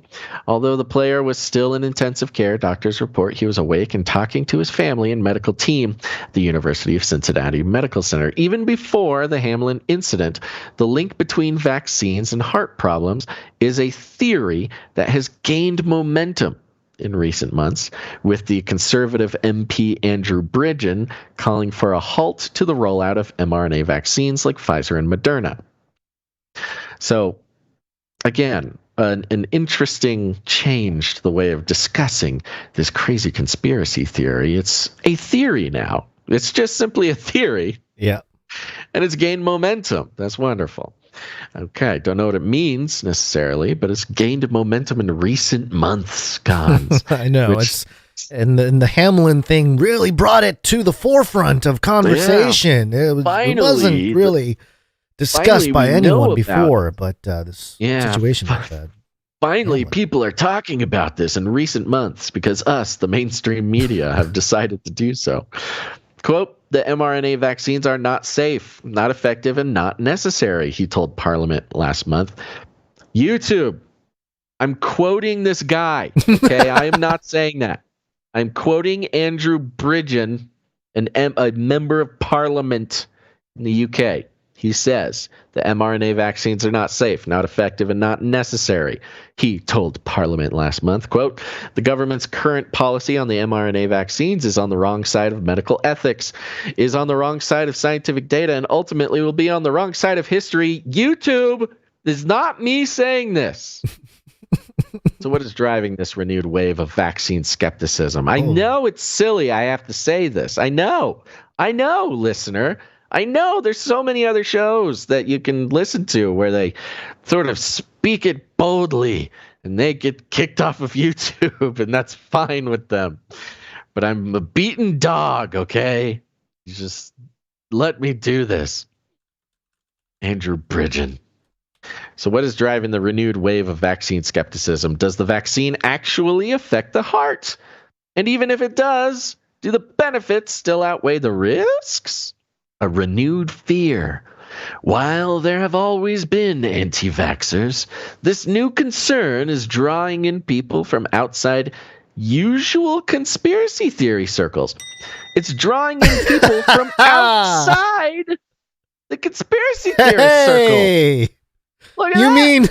You mean regular people, doctors, normies, medical professionals, nurses, scientists? Normies. Oh, normies. Oh, just normies. Okay. Well, give us an example. Normies. It's drawing them in, Gons. It's luring them like a siren's call. Give us an example. The recent article published in the Journal of Insulin Resistance. Okay. Dr. Malhotra praised vaccines as, quote, one of medicine's greatest achievements.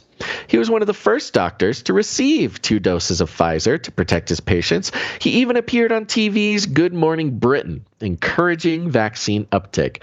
Hey, look at this guy. This is like the normie's hero here. He received 2 doses of Pfizer to protect his patients. Doing it for not his for patients. himself. He went Selfless. on TV. He went on TV telling people to take the vaccine. He's talking about vaccines, one of the greatest achievements. And he goes on here, quote, traditional vaccines are one of the safest medicines we've got, he told the Telegraph, quote, they are the holy grail of medicine. Okay. Malhotra, settle down there, buddy. Settle down. They are the holy grail of medicine. And it was not even a possibility for me that they could do any harm. Not even a possibility for me, he says, that they could do any harm. So he's a true believer. True believer. I mean, he says right there. Practitioner, believer, doer. Science be darned. It's not even a possibility for me that they could do any harm. So he has faith, a belief in the unseen, faith that traditional vaccines are the safest medicines we got. But the death of his father changed his mind. Dr. Kailash Chand, former deputy chair of British Medical Association, was a seemingly fit 73-year-old when he suffered a fatal cardiac arrest in July. The postmortem revealed severe blockages in 2 of 3 major arteries. Even though Dr. Chand had his booster vaccine 6 months earlier, his son believes it was a factor. Because things might take a few months to develop. It's not, you don't get it and then bleh. You don't get major blockages, overnight. Right. I mean, it's very interesting how much this parallels and lines up with some certain conspiracy theorists, crazy domestic terrorist documentaries that have been out recently. But I like this part at the end. His son believes it was a factor. The man, the normie, the champion of vaccines, the man who believes is not even a possibility for him that they could do any harm, suddenly believes it was a factor. So the same faith language that they're throwing in there, just to cast some doubt. Quote, I knew my dad's medical history inside and out, said Malhotra. Dr. Malhotra. You got to make sure thank you. Understand Dr. he's Malhotra. a doctor. It's true. He didn't go to doctor school for nothing. Yeah. Quote, he was one of the fittest guys I knew who kept up his 10,000 steps a day, even in lockdown, just a few weeks before we were walking up mountains together. Quote, we did some heart scans a few years earlier and all was clear. So when the postmortem showed severe blockages, I couldn't understand it, even though it was my area of expertise. You have a true believer, one of the faithful, an expert, having a crisis of faith at the death of his father. Quote, at the time, people were trolling me, saying it was the vaccine. Buddy, they were not trolling you. They were trying to help you, but okay. At the time, people were trolling me, saying it was the vaccine, and I got really angry and blocked them. Sounds like somebody defending the faith, because that was not my mindset. But then I started to notice increased incidences in cardiac deaths, and I started to wonder. The journey. You are witnessing the journey of someone moving out of a cult. No, he's becoming a conspiracy theorist, Basil. This is the transformation of one of their own becoming a conspiracy theorist. Good. I'm glad you're catching that. This is the Anakin story. So we're about halfway through, and this is one of the big points of this article, is it relies so deeply on confirmation bias. Things are worded in a way that the Telegraph here cannot be wrong. They cannot do wrong by anybody, because everything is so precisely worded in a way that no matter what you believe, whether you're a pro-vax lunatic, an anti-vax lunatic, whoever you are, you see this man's journey as a journey out of a cult and into the light. Whether you think he's, either out of a cult and into the light, or out of the light and into a cult. Right. It could go either way. Call good evil, call evil good. So as we continue here, dear listener, try to put yourself in the mindset of somebody who believes differently from you, and you'll see what I mean. It's like an illusion. It's like one of those... Yeah, depending on your worldview, you're going to see a different message. Yeah, it's like one of those memes that were out like in early internet where it'd be like some people... Oh, it's kind of like red... gold dress, blue dress. Like that. Yes, exactly. Yeah. Is this a bunny or a fat guy? Old lady. Yeah. Remember that one? Mm-hmm. Okay. All right. I guess it was bunny or a duck. Okay. Anyways, duck too. Yeah. You remember that one? Okay. I thought it was an old lady face. It doesn't matter. Okay, continue. That's another one. Old lady, young lady. There's old lady, young lady, bunny or a duck, gold dress, blue dress. Black dress, whatever. We're old. Okay. Dr. Malhotra is right to say that heart deaths. Let me start that over. Dr. Malhotra is right to say that heart deaths have increased alarmingly in the last few years. Hey! So it's not conspiracy theory, huh? It's just... No. You gotta listen, God. You gotta listen. He's right to say that heart deaths have increased alarmingly in the last few years. No mention of... It's just generally in the world. Well, they explain this. More heart deaths. They explain. They have their potential explanations. There you go. Yeah. According to the British Heart Foundation, there have been around 30,000 more deaths than expected. This is just in Britain, by the way. Yeah. Involving heart disease since the pandemic began.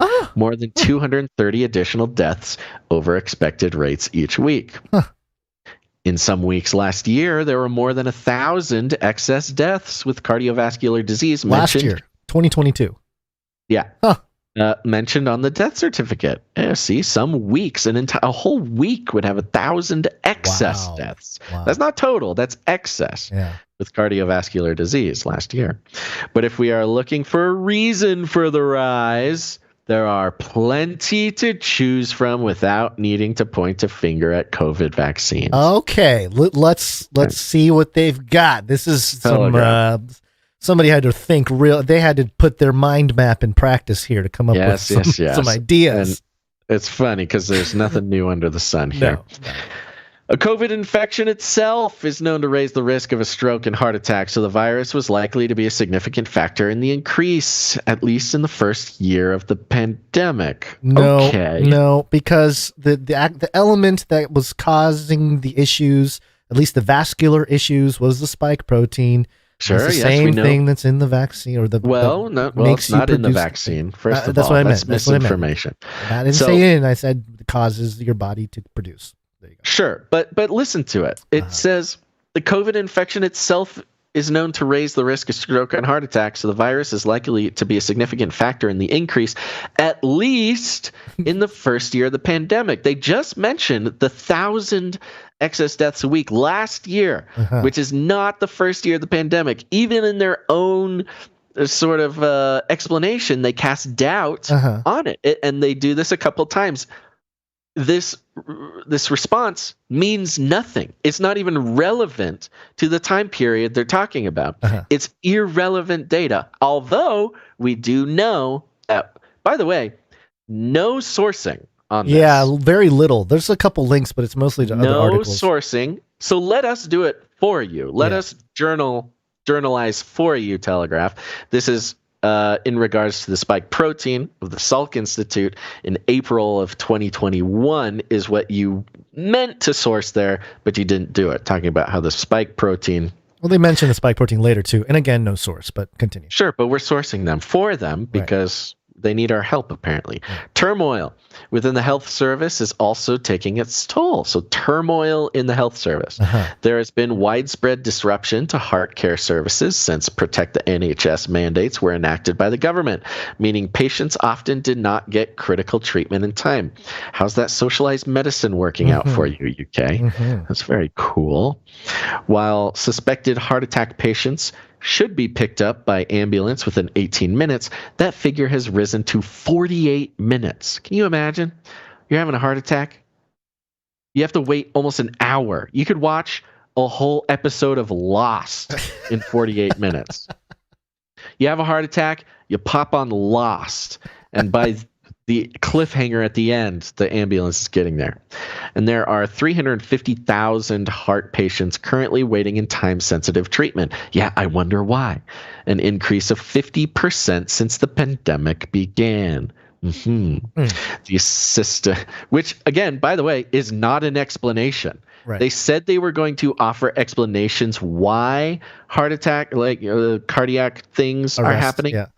This is not a reason why. This is just telling you again that it's extremely, it's a pandemic of cardiac issues in the UK. It's not a reason why. These systemic, but if you're a normie person and you read that, you say, yes, of course. That's why there are so many heart attacks, because you can watch an entire episode of Lost before getting picked up by the ambulance. And there's a long line in our beautiful socialized healthcare system. That's why people are having heart attacks. These systemic problems have been exacerbated by lockdowns and work from home edicts, which contributed to more sedentary lifestyles and a rise in alcohol intake at a time when Britain was already facing historic levels of obesity and heart disease. Sure, you can give them that one. Probably shouldn't have locked down then, but okay. While Dr. Malhotra acknowledges that other causes are a factor, he remains convinced that vaccines are also playing a role. Okay, so we're back to Dr. Malhotra. So that was those few sentences. That was the pickings. It was their disclaimer. It was their attempt at explaining something. It was 4 paragraphs. Only one of the paragraphs so many things was to even choose relevant. From. Yeah, it was only one of them was actually relevant to the discussion. And even so, this expert, this doctor, remains pro-vax. convinced. He was on British morning TV promoting the vaccine. Believes that it had something to do with the heart. Rising. And listen how reasonable they are with this guy. He's convinced that vaccines are also playing a role. Okay, that's great. Also playing a role, that's good enough for me. He cites Pfizer's own trial data, which showed there were 4 cardiac arrests in those who took the vaccine compared to just 1 in the placebo group. And he points to a controversial study, and then he talks about the Gundry study, who claimed inflammatory markers in his patients soared after they received the vaccines, taking their 5-year heart attack risk from 11% to 25%. Gundry study. That's the circulation.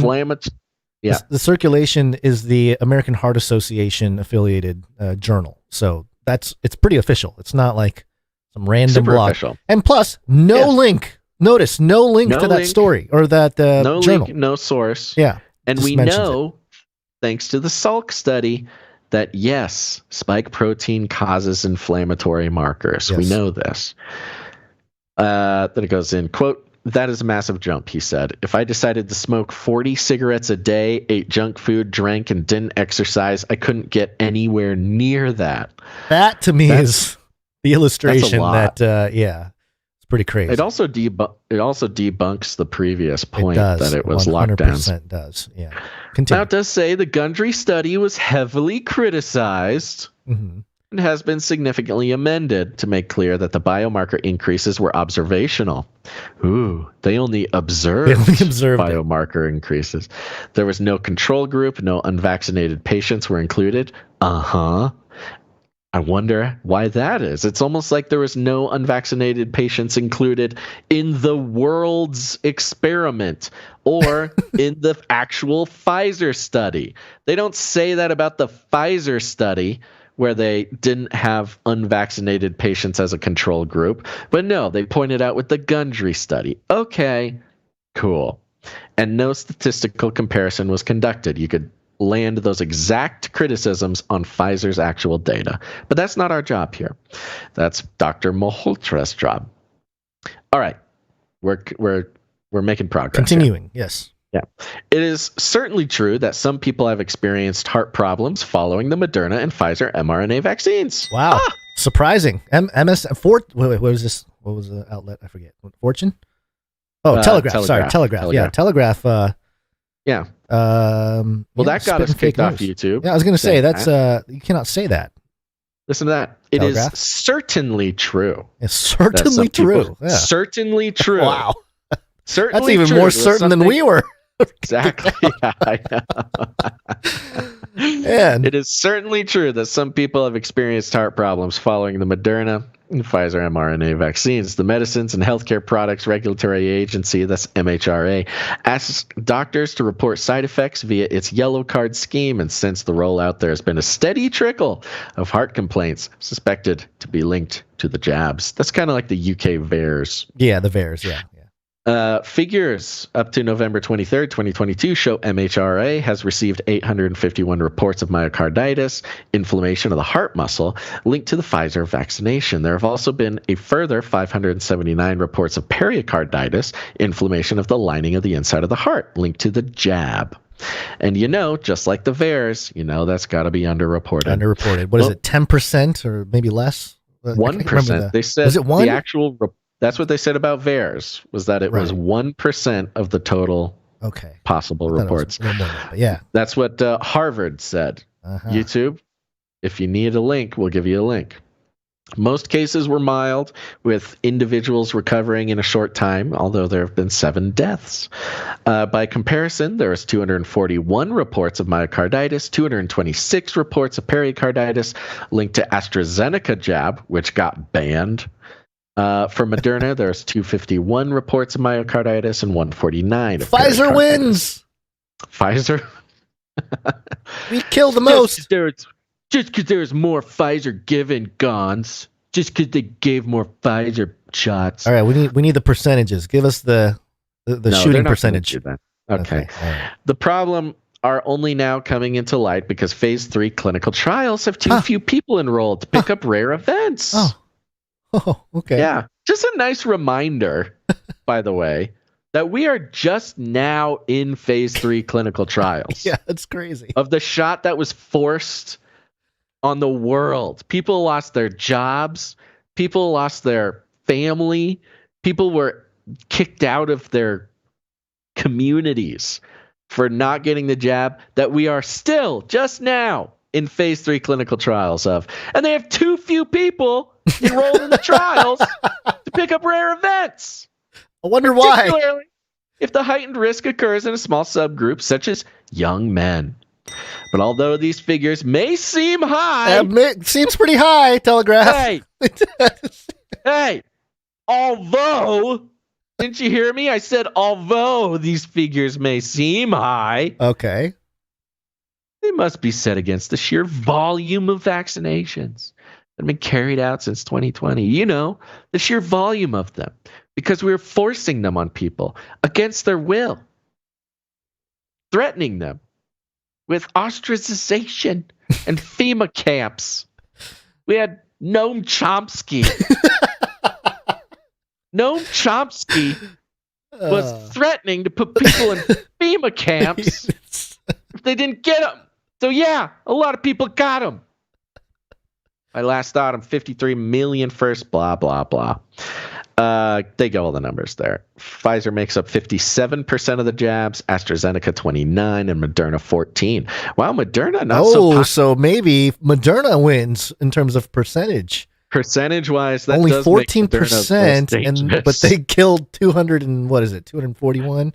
251 myocarditis, 149 per. Yeah, okay, it's close. I think maybe it's pretty close. I haven't done the math. I'm just estimating. Pretty consistent across the board.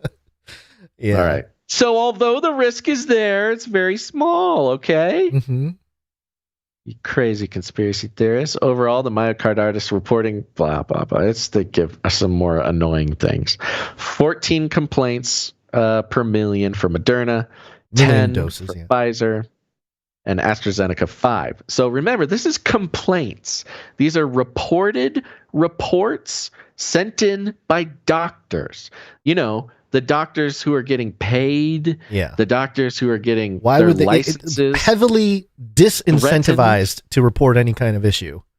Oh, yeah. Because the money train is continuing to come in. Although maybe it's slowing down now. But right. So these are complaints. Or maybe the complaints will rise when once the money stops flowing. The money stops flowing, right, exactly. Well, I think that's what we're actually seeing now, guys. Yeah. That's sort of the meta view, where we've been tracking how the mainstream media is sort of sort of starting to threaten the idea that they're entirely safe and effective. And I think it might actually literally be a threat from the media saying, hey, pick up your ad spending, guys. What happened to all that sweet, pandemic media ad spending for the big pharma? You guys are pulling back a little bit, which is a result of, governments not pre-purchasing billions of dollars worth of shots anymore. Right. And that would not be unheard of. That's actually fairly common for the media to threaten advertisers this way. However, it is important to remember that the COVID also carries a risk of myocarditis. Remember, Guns. It's important to remember. Yeah. You skipped a sentence. I did skip it. I didn't think that was very important. Well, I will just say, Britain. Yeah, go ahead. No, you're right. I remember this. Sorry, my highlights are gone. Britain would usually expect around 60 new cases of myocarditis per million people each year, and 100 new cases of pericarditis.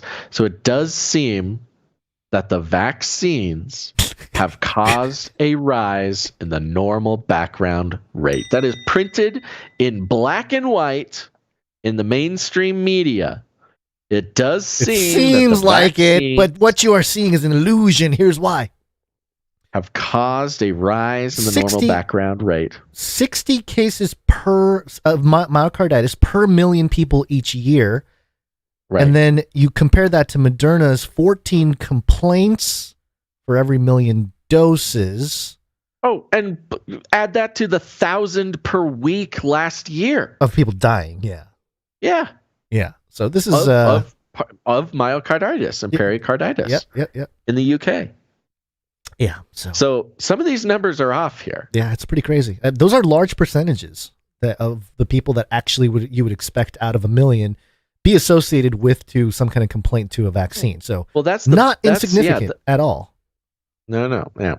However, Gons, don't get excited. However, it is important to remember that COVID also carries a risk of myocarditis, that is far higher than the vaccine at 1,500 cases per million infections. Now listen, how do they make the case that if you catch COVID, you also get a high risk of cardiac diseases. We know this because of the spike protein. Salk Institute.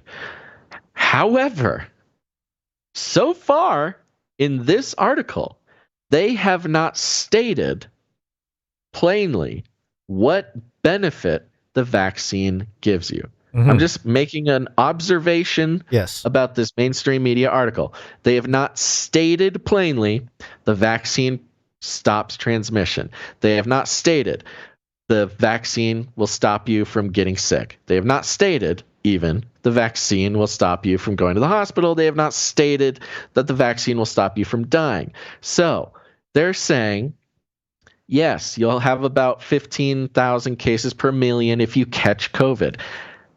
And you'll have about 100 new cases or whatever if you get vaccinated. Well, if the vaccination does not stop you from getting COVID, and you are then living with the risk of both the COVID risk and the vaccine risk, you're compounding risks for, so far, not a single stated benefit. But we'll give them to the end of the article. See, it's almost like you have a sword and shield going into battle, and they're like, hey, take away that shield. It'll be better. Give us your sword. It'll be better. It's like you're going in with a sword, and they say, here, you should take a shield, and you grab the shield, and the shield has a sword sticking through the back of it that it's pointed at you. No, the shield will save you. Just watch out for the sword sticking back from the back of the shield. Okay. This is why experts believe that the benefits of the jab far outweigh the risk. That is why. You haven't named anything. There's no benefits of the jab. They have not mentioned a single benefit from the jab. But okay. The British Heart Foundation told the Telegraph, quote, the scientific consensus, there's that word again. Excuse me, what scientific consensus? Exactly. There's that word they love to throw around. The scientific consensus is that the benefits of the COVID vaccination, of which we have not stated a single one, include a reduced risk of severe illness or death, far outweigh the very small risk of rare side effects like myocarditis or pericarditis for the vast majority of people, especially as people get older. Thank you. They finally gave it to us right there. Did they? No sources. No studies, no links, no actual data. Just a statement from the British Heart Foundation to the Telegraph. So you have an email from the British Heart Foundation, which is just sort of towing the line there. Science is truth. I love how they say, including a reduced risk. No data, no amount, not even no numbers, nothing. Reduced. How much reduced? Because some of the numbers out there, they do show a reduced risk of 0.01% or something. Forget what the number is, which is technically reduced. Mm-hmm. Quote, this is why it's particularly important if you're over 50, you have a booster when offered, and it to give you even greater protection. Okay, then it goes into young men. Do you want to read some of this? Sure, I'll read some of it. Yeah, it's a longer article, so yeah. It is an extremely long article, which is why we had to devote this entire section to it. So this segment is titled An Increased Risk in Young Men. For younger people, particularly young men, the risk does seem to be higher, which could explain why people are linking the vaccine to the collapse of athletes such as Hamlin. So it does seem to be higher, but what is it, an illusion? Listen to that. It seems to be higher, which would explain why some people are saying that it seems to be higher. Rumors about literally what I just heard. That's pretty much it. Yeah. Rumors the about the vaccine. For younger people, particularly young men, the risk does seem to be higher, which could explain why people are saying that it seems to be higher, linking the vaccine to the collapse of athletes such as Hamlin. All right. Rumors about the vaccine affecting sports stars first started circulating after Denmark's Christian Eriksen suffered on-field cardiac arrest during the Euro 2020 championships. A study published in the European Heart Journal in 2021 also suggested that myocarditis can increase the risk of life-threatening heart arrhythmias caused by a blunt impact to the chest, particularly in contact sports. Oh, interesting. European Heart Journal 2021 suggested myocarditis can increase risk of life-threatening heart arrhythmias caused by blunt impact to the chest. Isn't that what happened to Darren Hamlin? He had a pretty blunt impact to the chest, and he fell over, and my goodness, people were speculating that it could have been to do with some, jabby jab. So weird that those crazy conspiracy theorists are connecting the thing that happened with the thing that happened. Well, it's all fake news, Basil, because Inter Milan has since confirmed that Eriksson had not been vaccinated at the time of his collapse. And despite claims on social media, there does not appear to be a significant rise in players collapsing in recent years. No link, no source, just statement from the Telegraph. Thank you, Telegraph. Appreciate your... I can't even say it. I was trying to say facts, but I can't do it. However, it remains the case that younger men are more at risk following the vaccine. Excuse me, what? What is the Telegraph? Let me read that again from the Telegraph. However, it remains the case that younger men are more at risk following the vaccine. One large European study estimated that in the week following a second Pfizer jab, there would be around 27 more cases of myocarditis per million in 12 to 29-year-old males than would be expected in an unvaccinated population. For Moderna, there would be an extra 132 cases per million. Oh, man. Yeah, see, Guns, it's not that more athletes are dying. It's just more athletes on TV are dying. Sure. There's always athletes dying. They just are doing it on untelevised, skirmishes. Longer follow-ups find more cases. A second European study suggested that within 28 days of a second mRNA jab, there would be an extra 57 cases of myocarditis than the usual males aged 16 to 24 with Pfizer and 188 per million with Moderna. But the benefits appear to outweigh the risks. Oh, the benefits appear to outweigh the risks. Are you drunk? Are you looking at the data with beer goggles? Appears to outweigh the risks. Yeah. After saying, by the way, all the things, the studies saying that no, it increases risk. Yeah. How does it appear to outweigh risk, the benefits if... Okay, sorry. No, you just believe it, Cons. Just believe it. Healthline.com here, in a study about collapsing athletes, the data only goes back to 2021. Okay.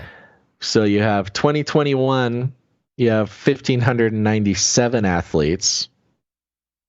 In 2022, you had, which was a 2.3%.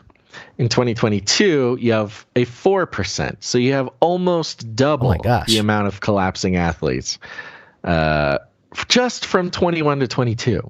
That doesn't even count before they don't even put data in before the vaccine rolled out. Yeah. A major review by the U.S. Centers for Disease Control and Prevention, CDC, found that although there would be up to 47 more cases of myocarditis in 12 to 21-year-old males per million vaccines, the jab would prevent 11,000 COVID infections, 560 hospitalizations. Wait, but it doesn't prevent infection. No, not entirely. But it will for 11,000 people. It would prevent 11,000 COVID infections. Or maybe it's not even 11,000 people, just COVID infections. So maybe, it'll prevent one guy from getting 11,000 COVID infections. 560 hospitalizations. I've just been going from what Fauci and the what's her name? Walensky. Yeah. Fauci and Walensky both have come out and said it doesn't stop infection. So I don't know where the Brits are getting this data that it suddenly stops infection. They claim it's from the CDC, and the claim is also not just the 11,000 COVID infections that will be prevented, but 560 hospitalizations, 138 ICU admissions, and 6 deaths. Do they have a link? No, they just say the CDC told them. It is the reason that this is the reason, the CDC study here is the reason that most experts do not believe the heart issues are cause for alarm. Of course. Yes. And then they quote a doctor, Dr. Chen Yu Sun, of St. Joseph Hospital, Chicago, who recently carried out a meta-analysis of myocarditis after vaccination involving 58 million people. Hold on a second. I'm going to read this and then I have a question for you, Basil. Okay. So a meta-analysis of myocarditis after vaccination involving 58 million people said, quote, when myocarditis or pericarditis develop after a COVID vaccination, the symptoms are usually less severe and largely self-remitting compared with other cases. As a clinician, I strongly recommend that people get the COVID vaccine unless there are absolute contradictions such as known allergies. Blah, blah, blah, blah, blah. I'm a robot, Chinese doctor. Meta-analysis. That's not a study. Correct? That is an observation. Yeah, meta-analysis is not a study. It is looking at other people's data. Okay. Now they're making it sound like you can pick and choose which data you do and do not look at. They're making it sound like meta-analysis. They're making it sound like this guy, Dr. Chen Yu's son, did a study, some kind of study involving a sample size of 58 million vaccinated people to come up with his numbers.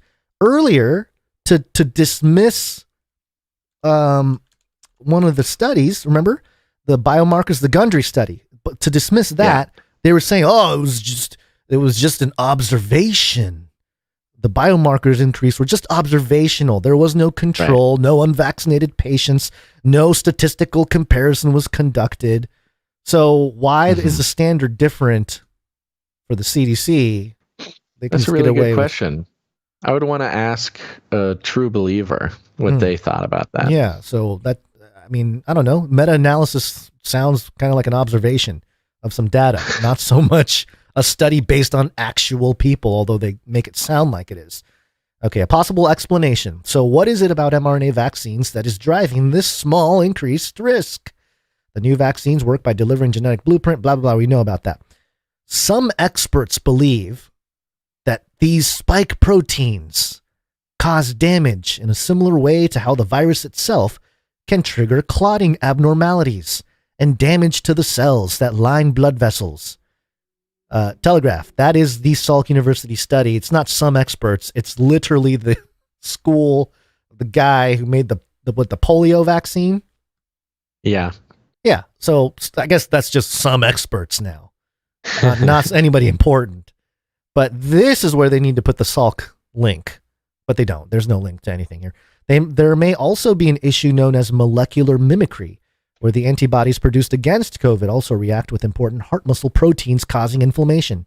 The mRNA vaccines may also cause the overactivation of cells known as cytokines, which act as flags warning immune cells that it is time to ramp up and clear out an infection.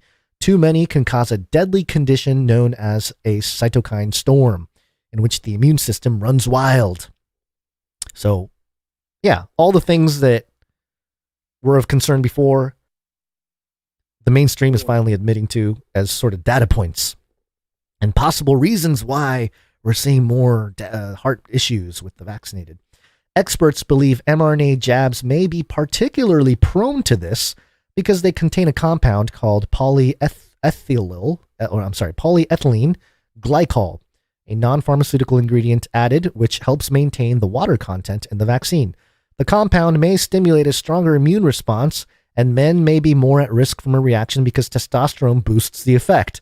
Testosterone levels tend to peak in adolescence and early adulthood, which could explain some of the age and sex disparity in reaction to the jab. You know, these couple paragraphs are the most scientific parts of this article, which is funny because it's all supporting the idea that there is this increased risk. Yeah, but it's also, and that's what we love about this article is all the actual science, not, quotes from a guy who says consensus is or whatever. The actual science, all of the science in this article is yes, the jab carries with it a risk of cardiac disease. There's a sentence here, no link, no nothing. I mean, this would be a great source. I would love to see it, Telegraph. Maybe we've seen it in the past.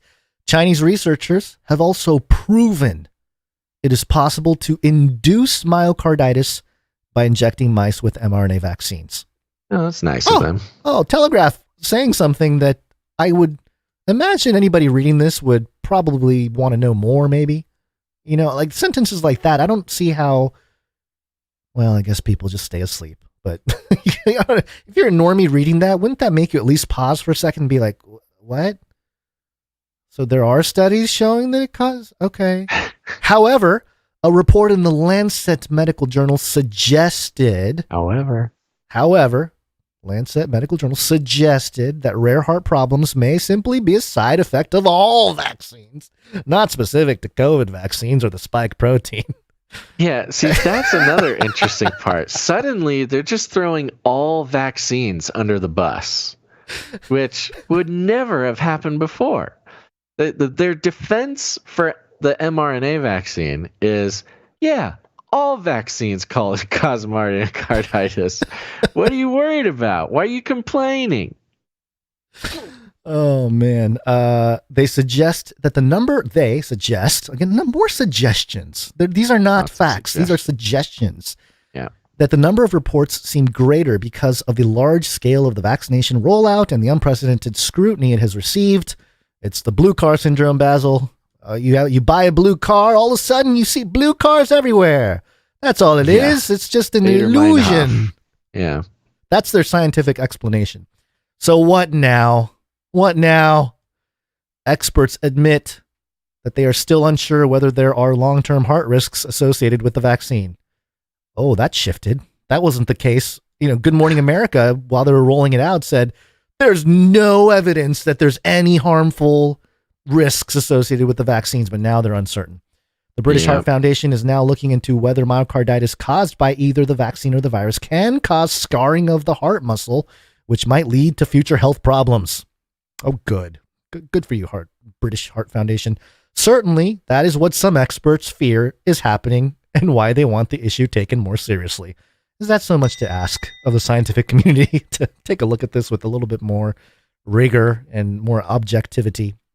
And we return back to Dr. Malhotra, who believes the jab can rapidly speed up the development of heart disease and now includes vaccine damage in his diagnosis of patients. Now that, I think, is a good idea. I think this should be adopted by everyone in cardiology or whatever. This should be part of the screening process. Yeah, why not? Yeah. Quote, when you've got a pre-dose angiogram and a post-dose, one that shows damage that usually takes years to trigger, you have to think of the most likely explanation, said Dr. Malhotra. In November, Heidelberg University carried out a post-mortem on 25 people who had died unexpectedly within 20 days of a COVID vaccination and linked 4 deaths to myocarditis, although stopped short of saying the vaccine was to blame. Based on the report, Florida Surgeon General Dr. Joseph Ladapo has launched a study with the University of Florida to look for signs of myocarditis in people who died within a few weeks of COVID vaccination. But the majority of experts are still unconvinced vaccines are having a significant impact in death figures. So far in Britain, there have been 15 deaths from myocarditis or pericarditis, while it is estimated that vaccination in Britain saved 112,000 lives in the first year alone. So there you go, Basil. Take that, put that in your pipe and smoke it. You got a link? Got sources? Link? No link. We don't need links. Some sources, baby. No. This is a majority of experts are saying this. Oh, okay. Yes. Let me give you a quote. Quote, following a careful assessment of the available data, not all data, just the available data, we concluded that the evidence does not support an association between the COVID vaccines and an increased risk of cardiac-related deaths. A spokesperson for the MHRA told The Telegraph, quote, as part of our robust safety surveillance processes, we continue to elevate emergent safety information and will take action to protect public health if new safety concerns arise. Vaccines are the best way to protect people from COVID and have already saved tens of thousands of lives. There's an apparent schizophrenia going on here.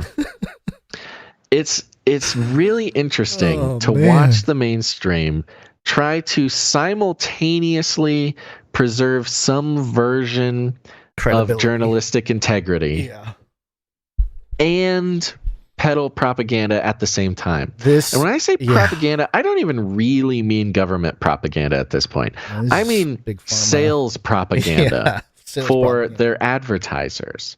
You know, because it starts out as a threat to advertisers to sort of give an example of, hey, look what we could be writing about you. Look what we could be writing. We could be writing more about all these experts who are pretty suspicious of your product. We could link some sources. We could find some studies. Look, we've got plenty of studies we can bring up and talk about. So either that or look at this. We can toe the line. We can talk about the consensus. We can talk about the majority of experts. We can talk about all the things you paid us to talk about before is not even necessarily government propaganda inherently. It is corporate oligarchy that, you know, we even saw sort of take control of the government and has been doing for decades. But this really is an example. It's like a, like I said, it starts as a threat, then goes to a promise. Say, hey, let's pick up that ad spending because look how we could spin all this. We could go right back to the old message. Yeah. I think that this is sort of a watershed moment.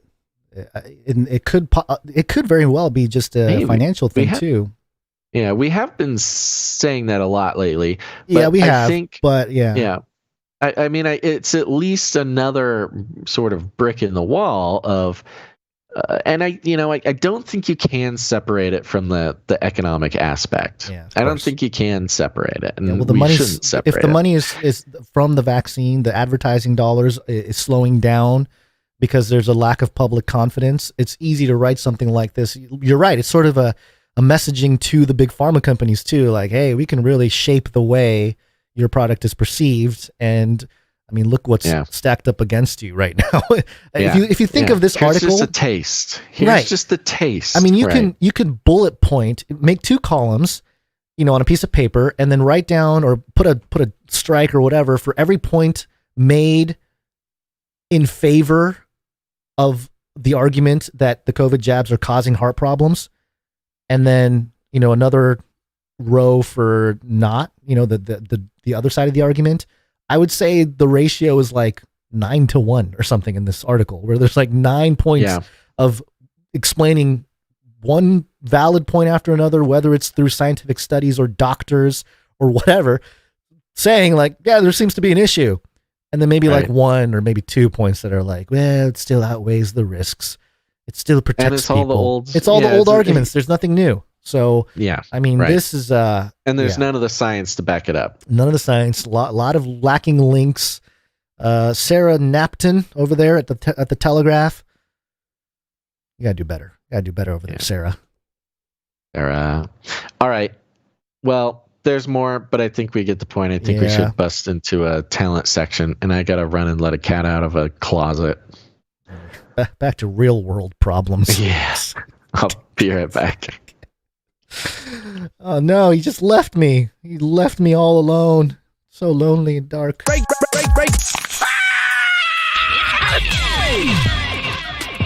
This is a break. Don't just consume the content, but become the content. Become the content. I'm going to take a few moments to thank producers who come in with their talent, their God-given talent, provide value back to the podcast by building the culture behind the community. Here at Canary Cry News Talk, all we ask is that you make it about the show. I don't think we had any speak pipe messages today to air. So let's go right into the audio production.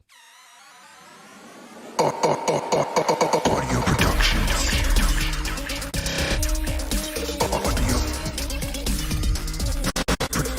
Productions. All right. We are very grateful for all of the talented producers who come in, make jingles, ISOs, any kind of audio produced item for the show.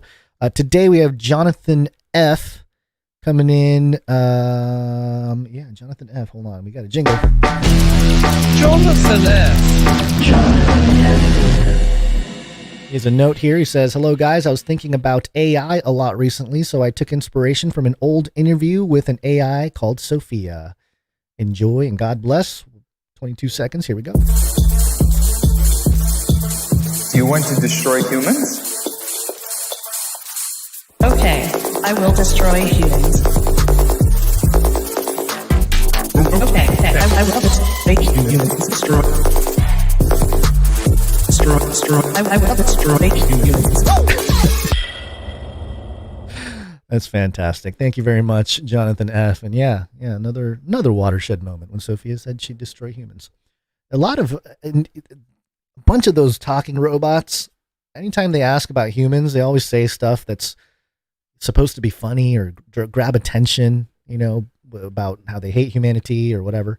I think the programmers behind the robots are doing it on purpose to get attention, is my guess.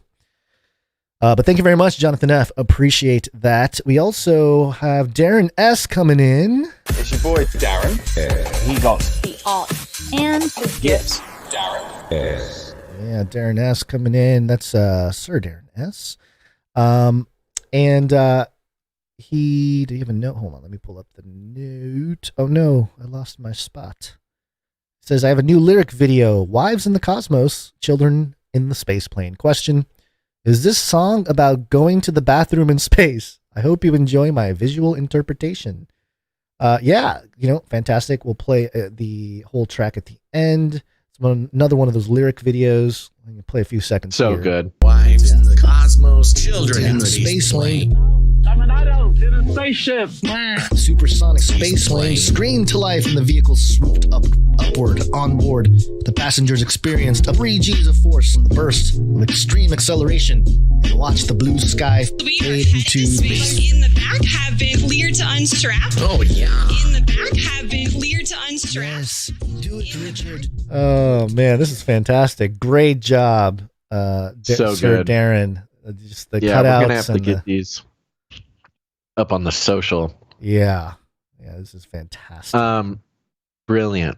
Yeah, thank you. That one was a special request, and he nailed it. Yep. And he also gave us the GIF that you may have seen if you're watching at the beginning of the episode, and occasionally it's the I don't know how to call it. It's just kind of like it's a think outside the cage. There's a QR code to support us, and there's like a pumping. I don't know how to explain it. Basil, I need your expert words to explain the pumping. Well, it's from a piece of art that he created a while back, a promotional piece with the big pyramid behind us and the UFO beneath us and the raptor and the chicken and the robot dog and everything. It's a beautiful sort of montage for the show. And he animated it, gave it some movement, and it's very cool. We'll be putting it up on their social media. Yeah, thank you very much. All right. Yeah, thank you, Sir Darren. We got to start putting Sir Darren's marketing material to even more use. I know we use it, but if you get the newsletter, sign up for our newsletter at canarycry.party. That video is available at the top of today's newsletter. Awesome. And this could have been art. I don't know why I had it under audio, probably because of the song there, but it is also visual art. One art, please. Let's thank Sir Dove, Knight of Respeltia. One art, please, from Dove. And Sir Dove's piece. You're moving it into space. I'm slugging. There's a note here. Piece for this week's Bible artwork. I made an illustration for 2 Corinthians 4, verse 5. We are hard pressed on all sides, but not crushed. Perplexed, but not in despair. Persecuted, but not forsaken. Struck down, but not destroyed. Hope you guys like it. Keep doing what you do, and I'll keep praying for you. I love it. I love that. That's right. Verse. Thank you very much, Sir Dove. And he's got a beautiful piece of artwork here. Again, you can find it in the newsletter and support his work online there by clicking on the piece of art. But he's got the background of sort of a I don't know, kind of a big concrete factory or something that's abandoned been factory. Demolished. Yeah. Yes, demolished and abandoned. And there's a little cartoon cat peeking up over the rubble there, which is very cute. And in sort of a rubbleized font here says, struck down but not destroyed. Thank you very much, Sir Dove. Sir Dove, nice job. Do you think that graffiti on part of that broken wall did he do that, or was that part of the picture, you think? I think it was part of the picture, or part of, yeah. Okay. I think that's in So the real world. He chose the colors that kind of match that style almost. Very good. Thank you very cool. much. Thank you, Sir Dove. Dove. Appreciate it. All right. I think we're on to the microfiction. Microfiction. Microfiction. I think we have one from Runk Smash, and I think I forgot to put it in there. Hold on. Yeah, I will get it too. Okay. Runk Smash, no. Oops, I just Googled the word Runk Smash. Yeah, Runk Smash is always a dual producer. Most shows. He comes in with his treasure and also with his talent. So we appreciate it. And I think he gave us a list of a bunch of future. Yeah, I was in Proton Mail, and Proton Mail keeps changing their UI, so it makes it difficult to feel like every time I go to Proton Mail, it's got a different look to it. Oh, no. Well, I can't even sign in. Oh, it's because I put the wrong account in. That's cool. Here, I can grab it. I got it here. I'm gonna have it in a moment. Yeah, if you have it, stick it in the document. This snuck out, but okay. All right. Bada bing. There we go. Bada boom. Decades later, the settlement of Canary Hill is thriving under the guidance of elders and Chris, who answered the call and became the town's pastor. The next generation has been brought up in the Lord, but their struggles are a story of their own.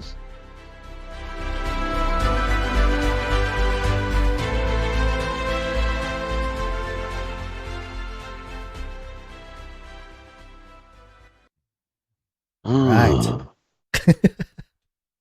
You like that voice, huh? Got to keep it fresh. Mm-hmm.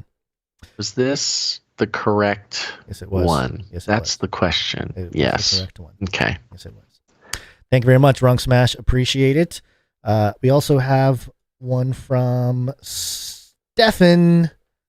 Yep, Stefan. There you go. Coach Schwab texts Dr. Diablo. Your startup launched a sulfuric acid weather balloon? ROFL. ROFL. You've been doing that for years. It's my venture to bilk the stupid rich with cooling credits. Time to normalize it as good for humanity. Winky emoticon.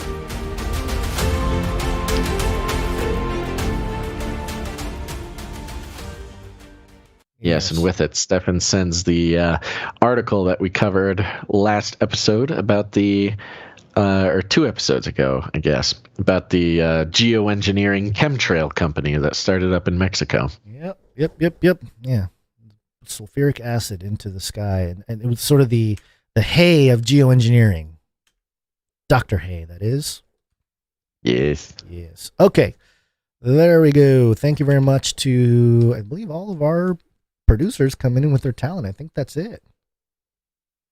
Okay. Well, thank you very much to all of our creative producers. Time, talent, or treasure. If you're a creative person and want to have something featured on the show, head on over to canarycry.art. Canarycry.art will bring you to a portal where you can upload your artwork.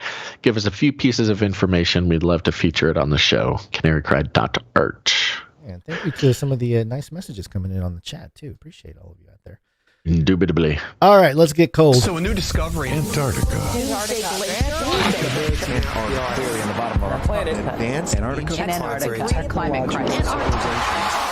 Penguins. But as the days of Noah were, so shall also the coming of the Son of Man be. Oh, Oh, yes. Couple of things. I'm going to start out with the Polar Preet real quick. Okay. Polar Preet, an individual that we have covered in the past, the woman of color who made it to the South Pole. She is half British, half Indian.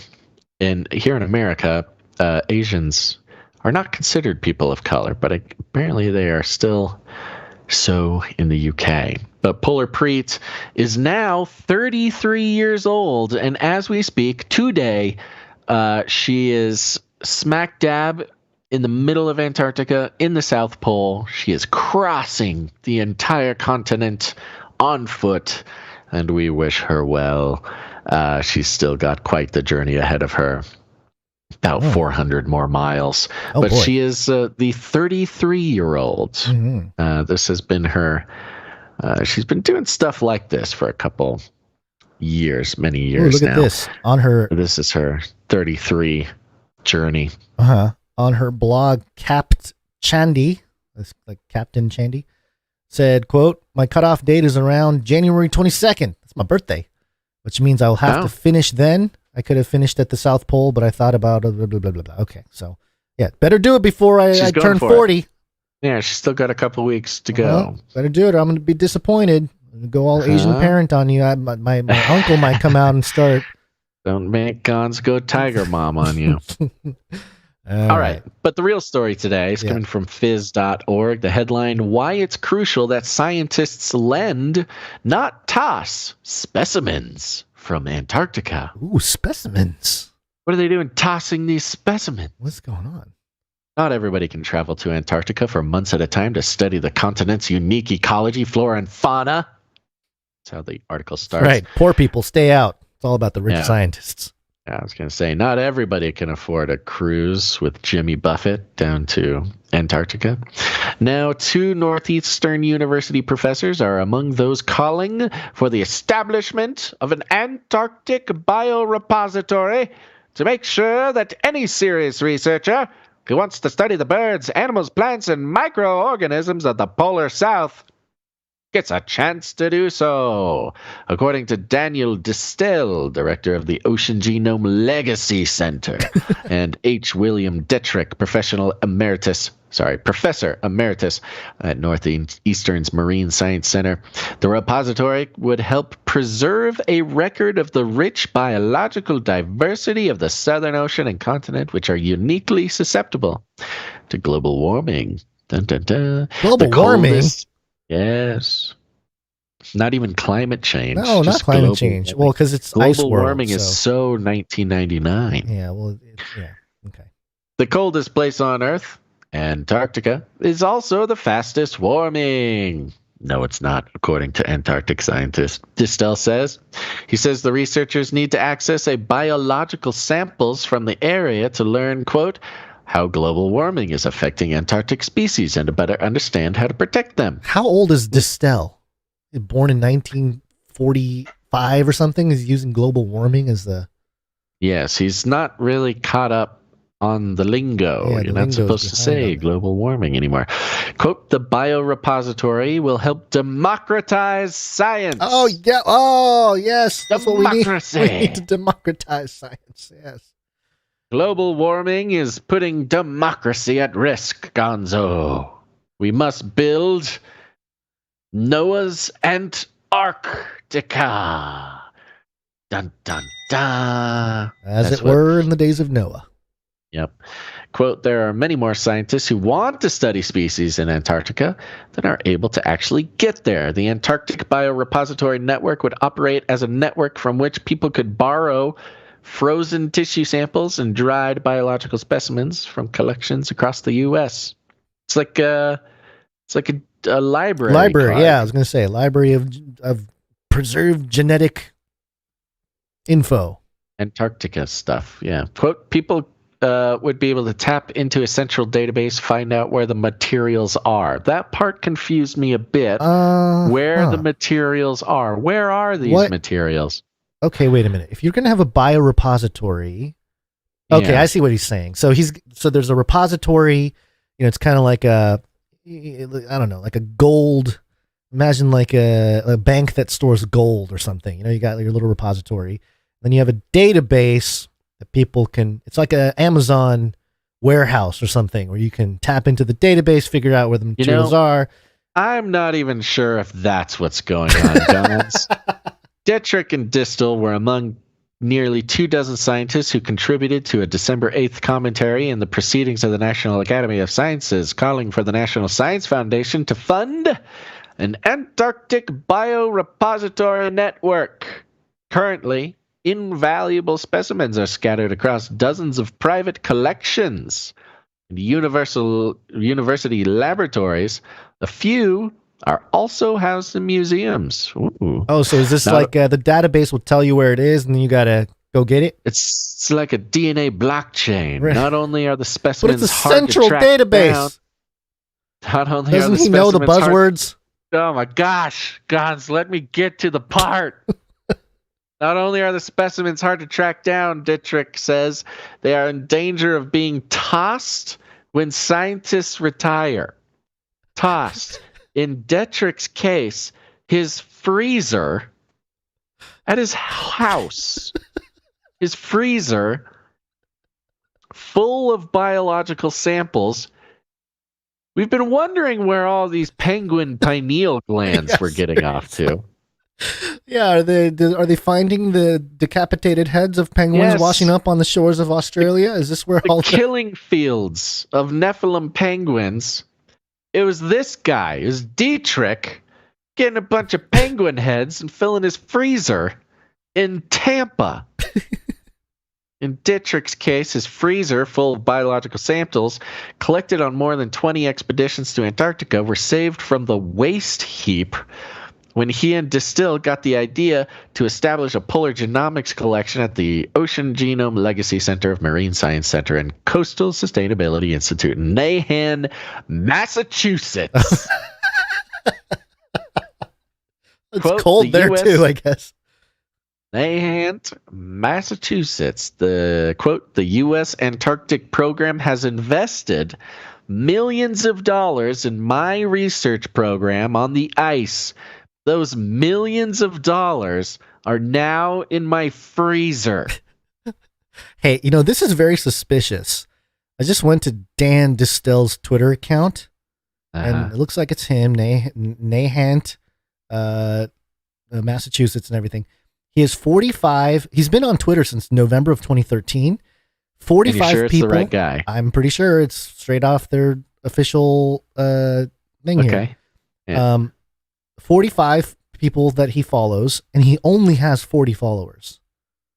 A very small account. Well, I'm going to go ahead and go follow that guy. Yeah, that he hasn't tweeted seems since, like a fairly accessible individual. Yeah, you might be able to get it. You might be able to interview him. So what are you keeping?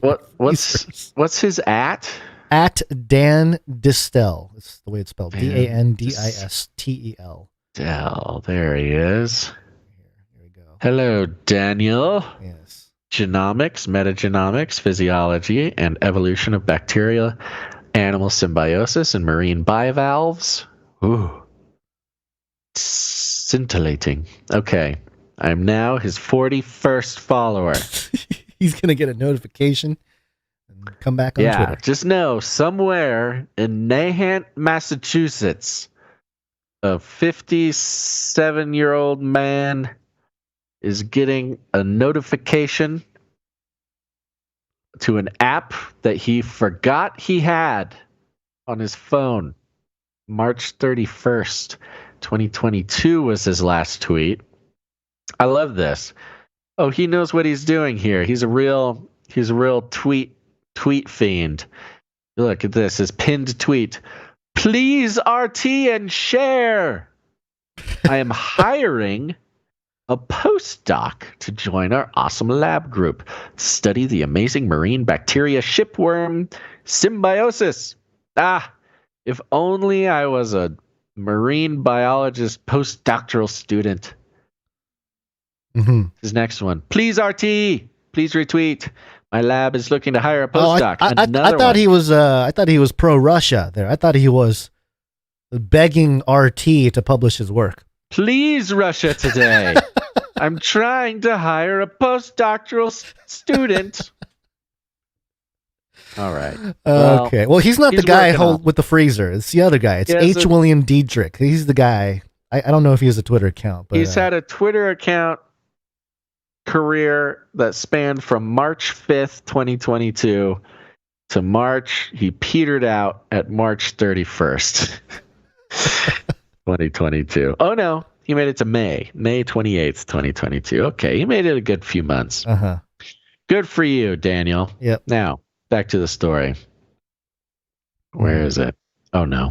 The Hold on. Ocean Genome Legacy Center now houses And more I'm than looking for my tab. There it is. 30,000 marine DNA samples.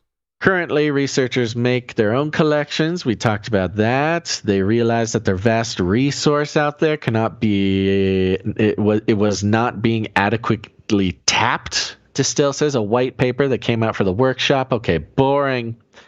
And it gets into some other stuff. So they're trying to create like a Facebook group or like a Discord channel or like a Craigslist. It's more like a Craigslist of Antarctic research samples. Bio samples, yeah. Yeah.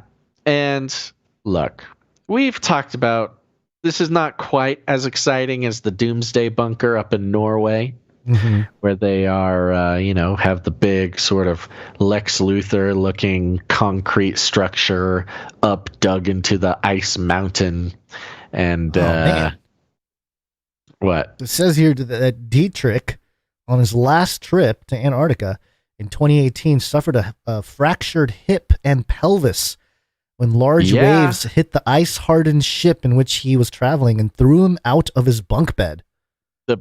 Penguins are fighting back. They're fighting back. Give us back our pineal glands. Yeah. Is not having it anymore. The note went out to all the sea creatures. This is the guy. That's the guy. He's keeping all of our...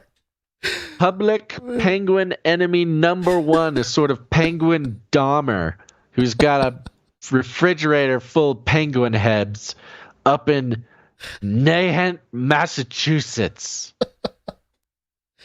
All right, so you get the story. Long story short, he's trying to start like a Craigslist for Antarctica samples. It's a biorepository network, okay? I was pretty surprised to learn that, all of our precious millions of dollars worth of tax money that goes through the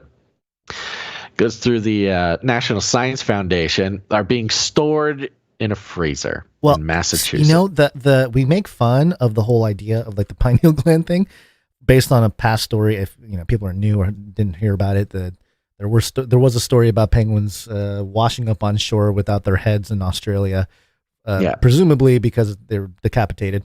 It says here the establishment of the Antarctic Biorepository Network would mean that researchers who can't or don't want to travel to the continent could access anything from genomic data on mollusks and ice fish to tissue plugs from living whales and penguins. So penguins is mentioned in there. So maybe if this creates an open market, you get the secret menu from from Dietrich. Hey, seriously, I know you're here for some regular penguin meat, but let me tell you something. I got some pretty crazy stuff over here. We've got some off menu. And of course, this is all, quote, democratizing science and rescuing retiree collections are the two big ideas behind a biorepository. What is actually revealed in this article is that not only does Dietrich have a freezer full of penguin heads in Nahant, Massachusetts, but that there are more like him. Yes. We've long talked about the degenerate class of people that are Antarctican scientists. Pitiful group. Truly to be pitied and worthy of our charitable sort of, prayers and condolences. These people have to live down in Antarctica for so long. And somehow, I don't know, get some sort of pleasure out of it. I am actually starting my own fundraising campaign to pay for the psychoanalysis of the psychopaths that claim to be Antarctican scientists and can't agree on anything, and store hundreds of penguin heads in their freezers in Nahant, Massachusetts. Besides the point. But the point is there's more of these guys who have freezers full of body parts, millions of dollars worth of taxpayer money in these guys' freezers. And they're retiring. Yeah, that says a lot about the passion of these individuals. When they retire, they're like, it's just, penguin They're meat. throwing away. I mean, at One least man's keep it trash as is a another man's souvenir. Look, it used to be in America, you work for General Electric for 50 years, they give you a gold watch at the end. Right. These Antarctic scientists, they're sitting on a gold they're mine. They just don't know it. They're traveling to Antarctica, staying down there for months, slaughtering penguins. The bloodlust can never be saked. And they bring home the carnage. They put it in their freezer. Then they retire. And then what? They just throw it away. They throw it away. Maybe they throw it into their trash can behind their house and raccoons go through it. Our precious, precious penguin pineal glands being raided by trash pandas. It says here the next step, Distill says, is for O'Brien and Crockett to write a proposal for funding from the National Science Foundation to cover the costs of setting up software, connecting the disparate collections, hiring coordinators, and establishing a catalog and shipping protocols. Shipping protocols. I mean, this sounds like something. What's the shipping protocols for penguin brains? I don't know, but I'm sure there's some legality. Laws might be broken. You might be in some kind of weird Ponzi thing if you get into this early on. If there's any software engineers out there, sounds like there's going to be some RFPs going out. Yeah.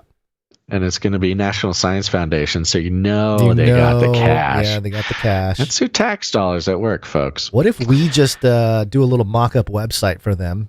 We can maybe break off a piece of that. We should steal their slap together a URL. Squarespace. I'm going to domains. I'm going to go look at domains right now. Do they have like a proposed? They don't have a name. No, they don't have a name. Look through, see if they have a proposed name. Antarctic Biorepository Network. That's kind of long. ABN. Antarctic Biorepository. Okay, I'm going to have to copy and paste that. Where is it? What paragraph is it in? The third to last paragraph. The establishment of an Antarctic Biorepository Network would mean that researchers who can or don't want to travel. They should just call it penguin meat. Yeah, they have to find an acronym. They'll have to find an acronym that is like penguin or something, or pengy. Yeah. Okay. Oh boy, here we go. All right. Okay, so right off the bat, we got Antarctic. What did I have here? Antarctic Biorepository Network.com. Okay. In our pretty cart. long. Okay, you got to get the basic one though. Right, you know? that's the one. Antarctic Biorepository Network. What is the acronym? ABN. Oh, that's not going to be there's available. Some good points. Night of the Hungry Panda. Yes, Sir Darren, Night of the Hungry Panda in the chat. They would use a .gov. That's true. Oh, that's a good point. But you might be able to sell it. They to might them. not though. It depends how they're structuring. That's it. true. If it's if it's just funding, it might just be a .org or something. .org. Yes. Yeah. Okay, I'm going to get the .org. .org is available and in our cart. Well, this says how serious Distel and Dietrich are to their project. The first thing you do when you have an idea, go buy the domain. They can't even do that. Come on, guys. Yep. Yeah, they haven't even bought the thing yet. I mean, they get an article in phys.org before they buy the domains. This is dangerous playing with fire here. Maybe they figured... I saw recently somebody had .ngo. Ooh, yeah, that's they don't have it on my domain provider, so you might have to look for Antarctic Bio. Hey, what? Antarctic Biorepository. Oh, I'm glad I looked at this because I got the wrong one. Oh, I got Antarctic Biostore Network.com. That's not what I want. Off. What are you doing? I don't know. It just did it wrong. I'm going to research it. It did it wrong. It's the internet's fault. No, I typed it right. Oh, you know what we can do? The wrong thing. Okay, there it is. Hold on. Let me see if this works. It might be worth it. Here we go. Okay, I got the right one. Okay, let's see what's that. Okay. Come at me.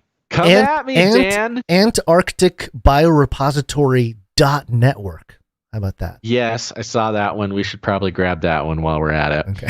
That's a premium suffix, but it's cheap though. Well, it's cheap for the first year. Then they pump it up to $33 a year. I feel like we should end the show. We should end the show. I wanted to scan to see if like maybe they dropped any hints of like creativity in there. But no, they really are just saying Antarctic Biorepository Network. All right, I'm purchasing these and I'm going to reach out to Dan. I'm going to tweet. I'm going to tweet it. Oh my gosh. You're going to activate his... Producer Laura C does our web stuff, and she's wonderful. And if you're listening, Laura, remind me to tell you we have to make a mock-up website for this, and I will tweet it at Dan Distel. I will tweet Antarctic Biorepository Network.org, and it will have our logo on it. And it will say, "This domain is for sale."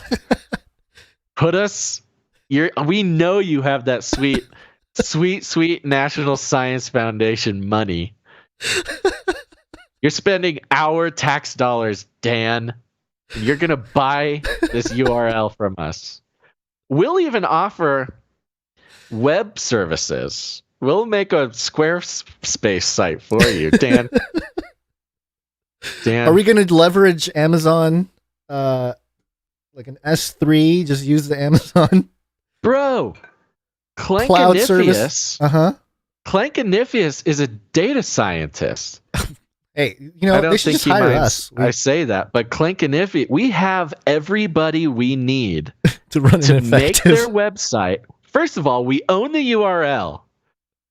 We got the people to make the website and manage the database, and we got Sir Isaac G, who does the supply drop. He can manage the shipping logistics.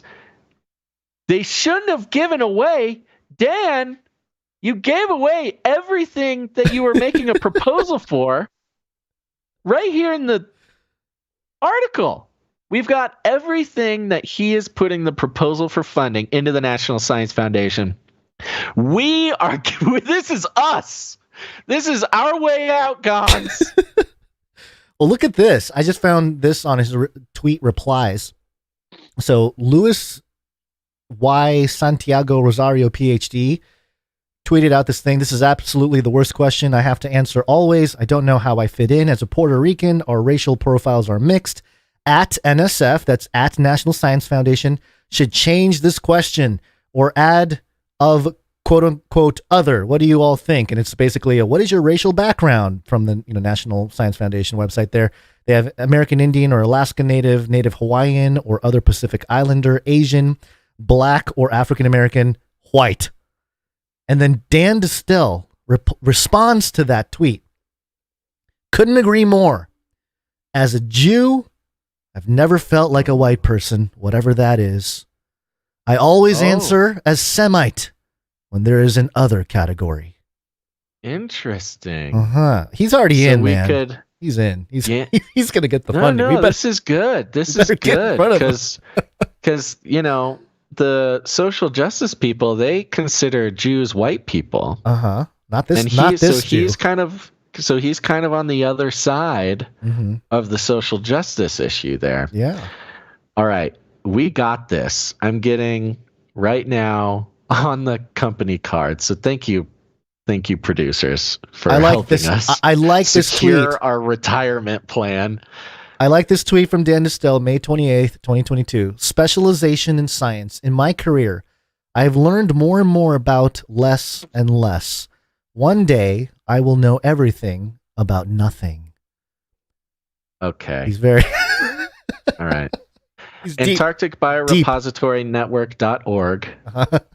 AntARKticBiorepositoryNetwork.com. AntARKticBiorepository.net. What about Antarctic .edu? Can you get a .edu? Because repository.network. Yeah, they're Northeastern University people, so maybe they probably can't do anything official through the school. .edu. Remember, these are scientists. They're not going to have no, I can't get edu through this one. Yeah, we need somebody out there. If you can help us, we got to figure out how to get the gov and the edu.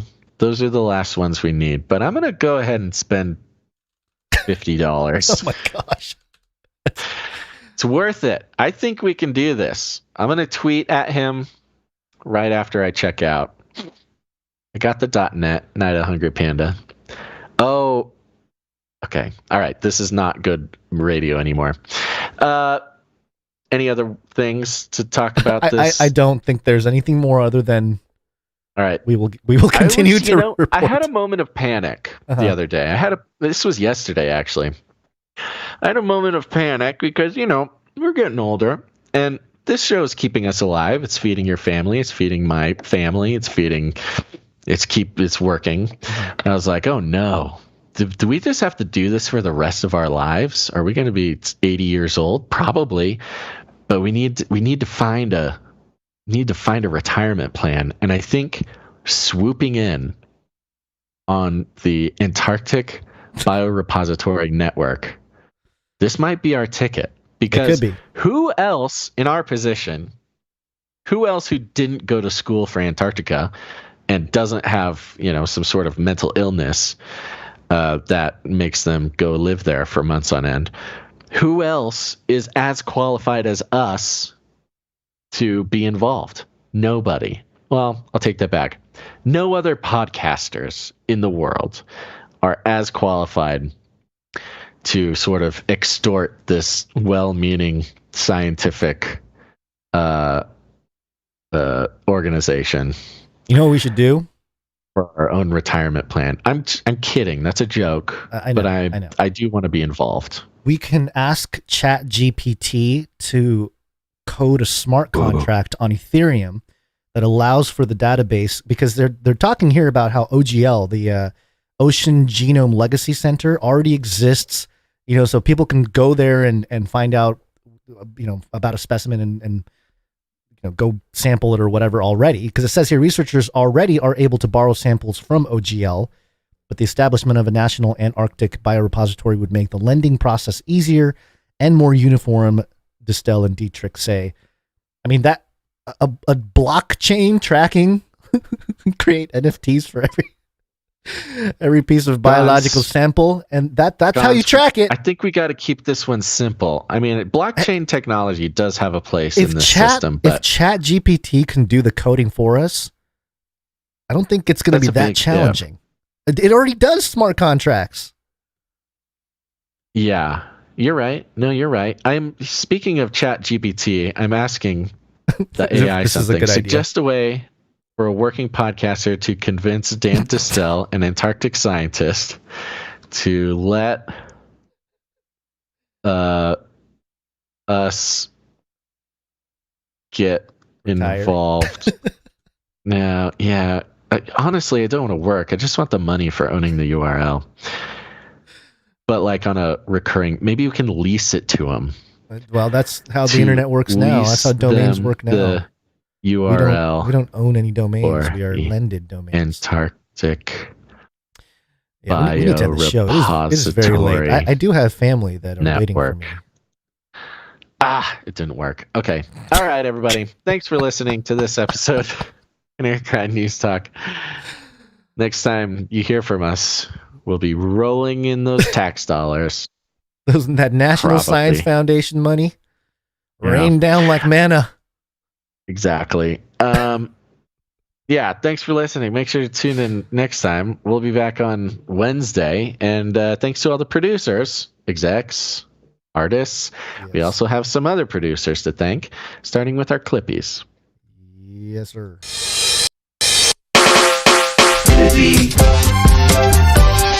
Clippy on those videos. Thanks. That's right. Thank you to Emsworth and Faylivern for making the clipping happen. We appreciate it very much. And you can still subscribe to the Canary Cry Clips channel, everybody. Go subscribe and leave a little message for them. Say thank you. That brings me to my next point, which is the timestampers. Timestamp, it's hard work. Timestamp. That's right. Timestamping. It's a huge part of our back-end process, and we couldn't do it without our timestampers. Gons, who were our timestampers for last episode? That would be Jade Bouncerson. Jade Bouncerson. Thank you very much, Jade Bouncerson. And we look forward to any new and aspiring timestampers getting involved as well. Thank you to our social media gal. The social media consultant. Thanks so much. Social media, follow us. Dame Miss G of the OV in the Deep Rivers, making sure the art gets up on the social media. We appreciate it very much, Dame Miss G of the OV in the Deep Rivers. Yep. CanaryCryMeetups.com. Canary Cry Meetups.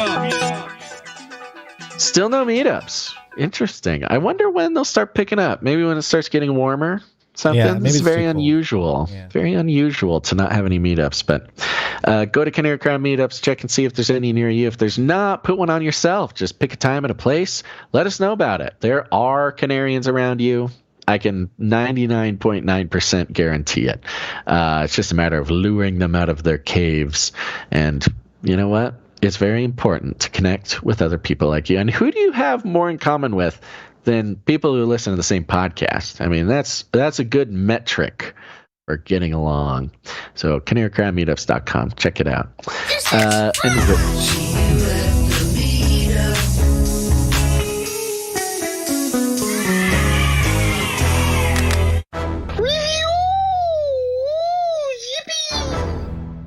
Yep. Go leave ratings and reviews, folks, on Apple Podcasts. It means the world to us. It's very helpful. I see we had a few come in. Now, these are people who have left reviews before, and they updated their reviews, and that's very nice of them. And I believe that helps. I'm not actually 100% sure, but I do appreciate it very much and would encourage other people to do that. But that is just more proof that all y'all non-review leavers, you're making these people leave multiple reviews. I mean, that's just harsh. But please go leave a rating and review. It's very nice for us, and it's very nice for the algorithms. It's just good all around, and it only takes you about 30 seconds to do. So please do that.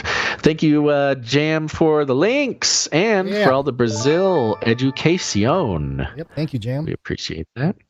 Thank you, Clinkanifius, for everything, including the personal assistance.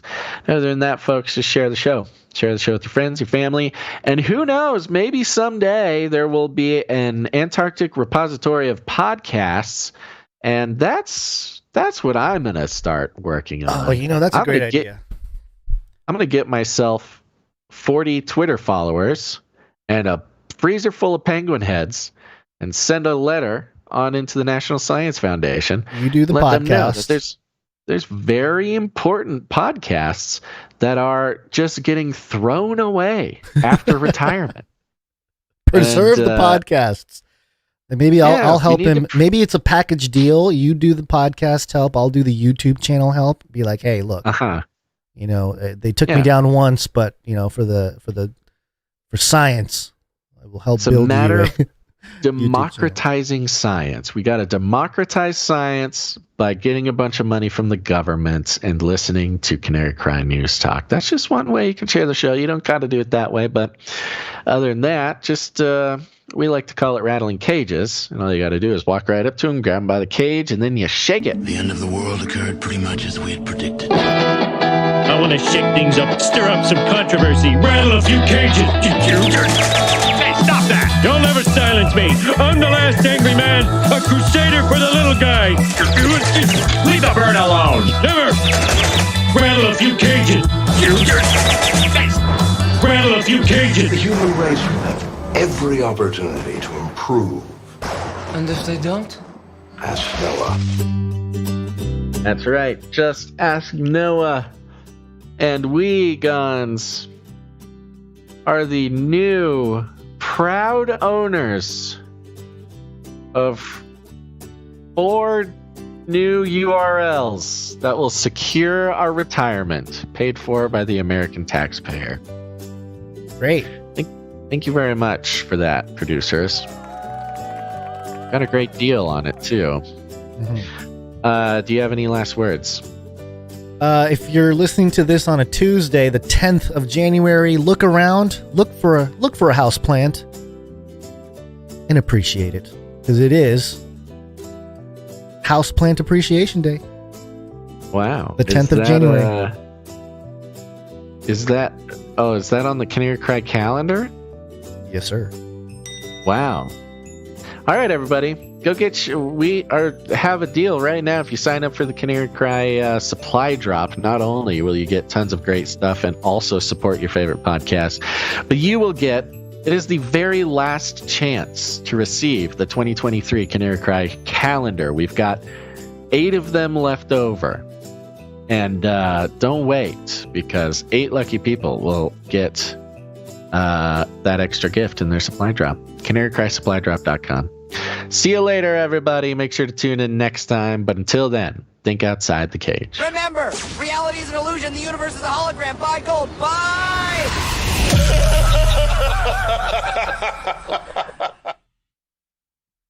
Lint song. Can I tell you a sort of a twisted pleasure that I have? It's okay. No. Clearing out that lint trap. Clearing out that lint trap. Clearing out that lint trap. Clearing out that lint. Clearing out that lint trap. Clearing out that lint trap. Clearing out that lint trap. It takes time. Oh, a lint catcher. I love it, man. Hey, you gotta clean this out. I was like, oh, a lint catcher. It's a great reset. Oh, a lint catcher. I love it, man. Hey, you gotta clean this out. Oh, a lint catcher. I love it, man. Yeah. I love peeling off that big old lint trap, rolling it into a ball, peeling off that big old lint trap. It's just like throwing it in the trash, really. Should I be saving this? No. You could knit it into a scarf or something? No. Surely. It's very soft. No. This would make really good fire starter. You are a weird prepper. Hoarder. Like a weird guy, man. Weird prepper. Not normal, like a weird guy, man. Clearing out that lint trap. No. Clearing out that lint trap. Clearing out that lint trap.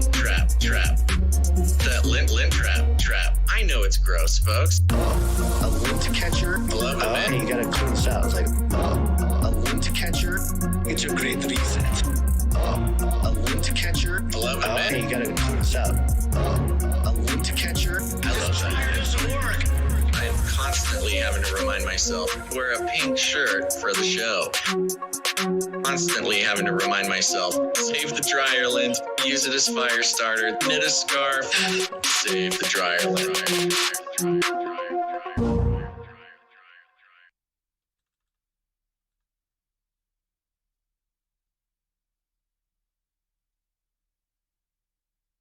Space lane.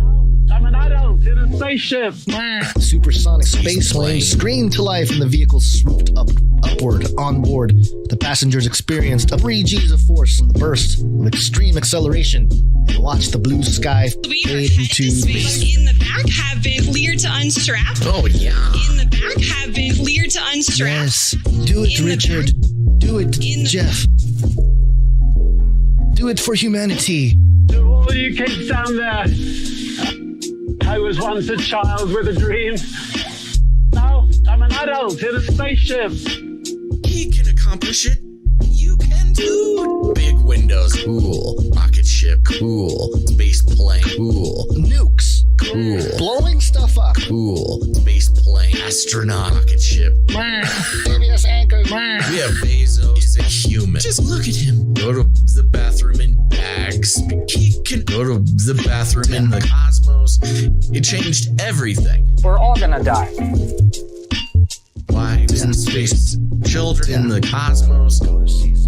With your best friend brother. Wives in the cosmos, children in the space plane. We are headed to space.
Goodbye, everybody. And that's the end. And everyone says, oh, that was fun. Bye-bye, bye-bye. I'm out of here. Bye. CanaryCryRadio.com/support.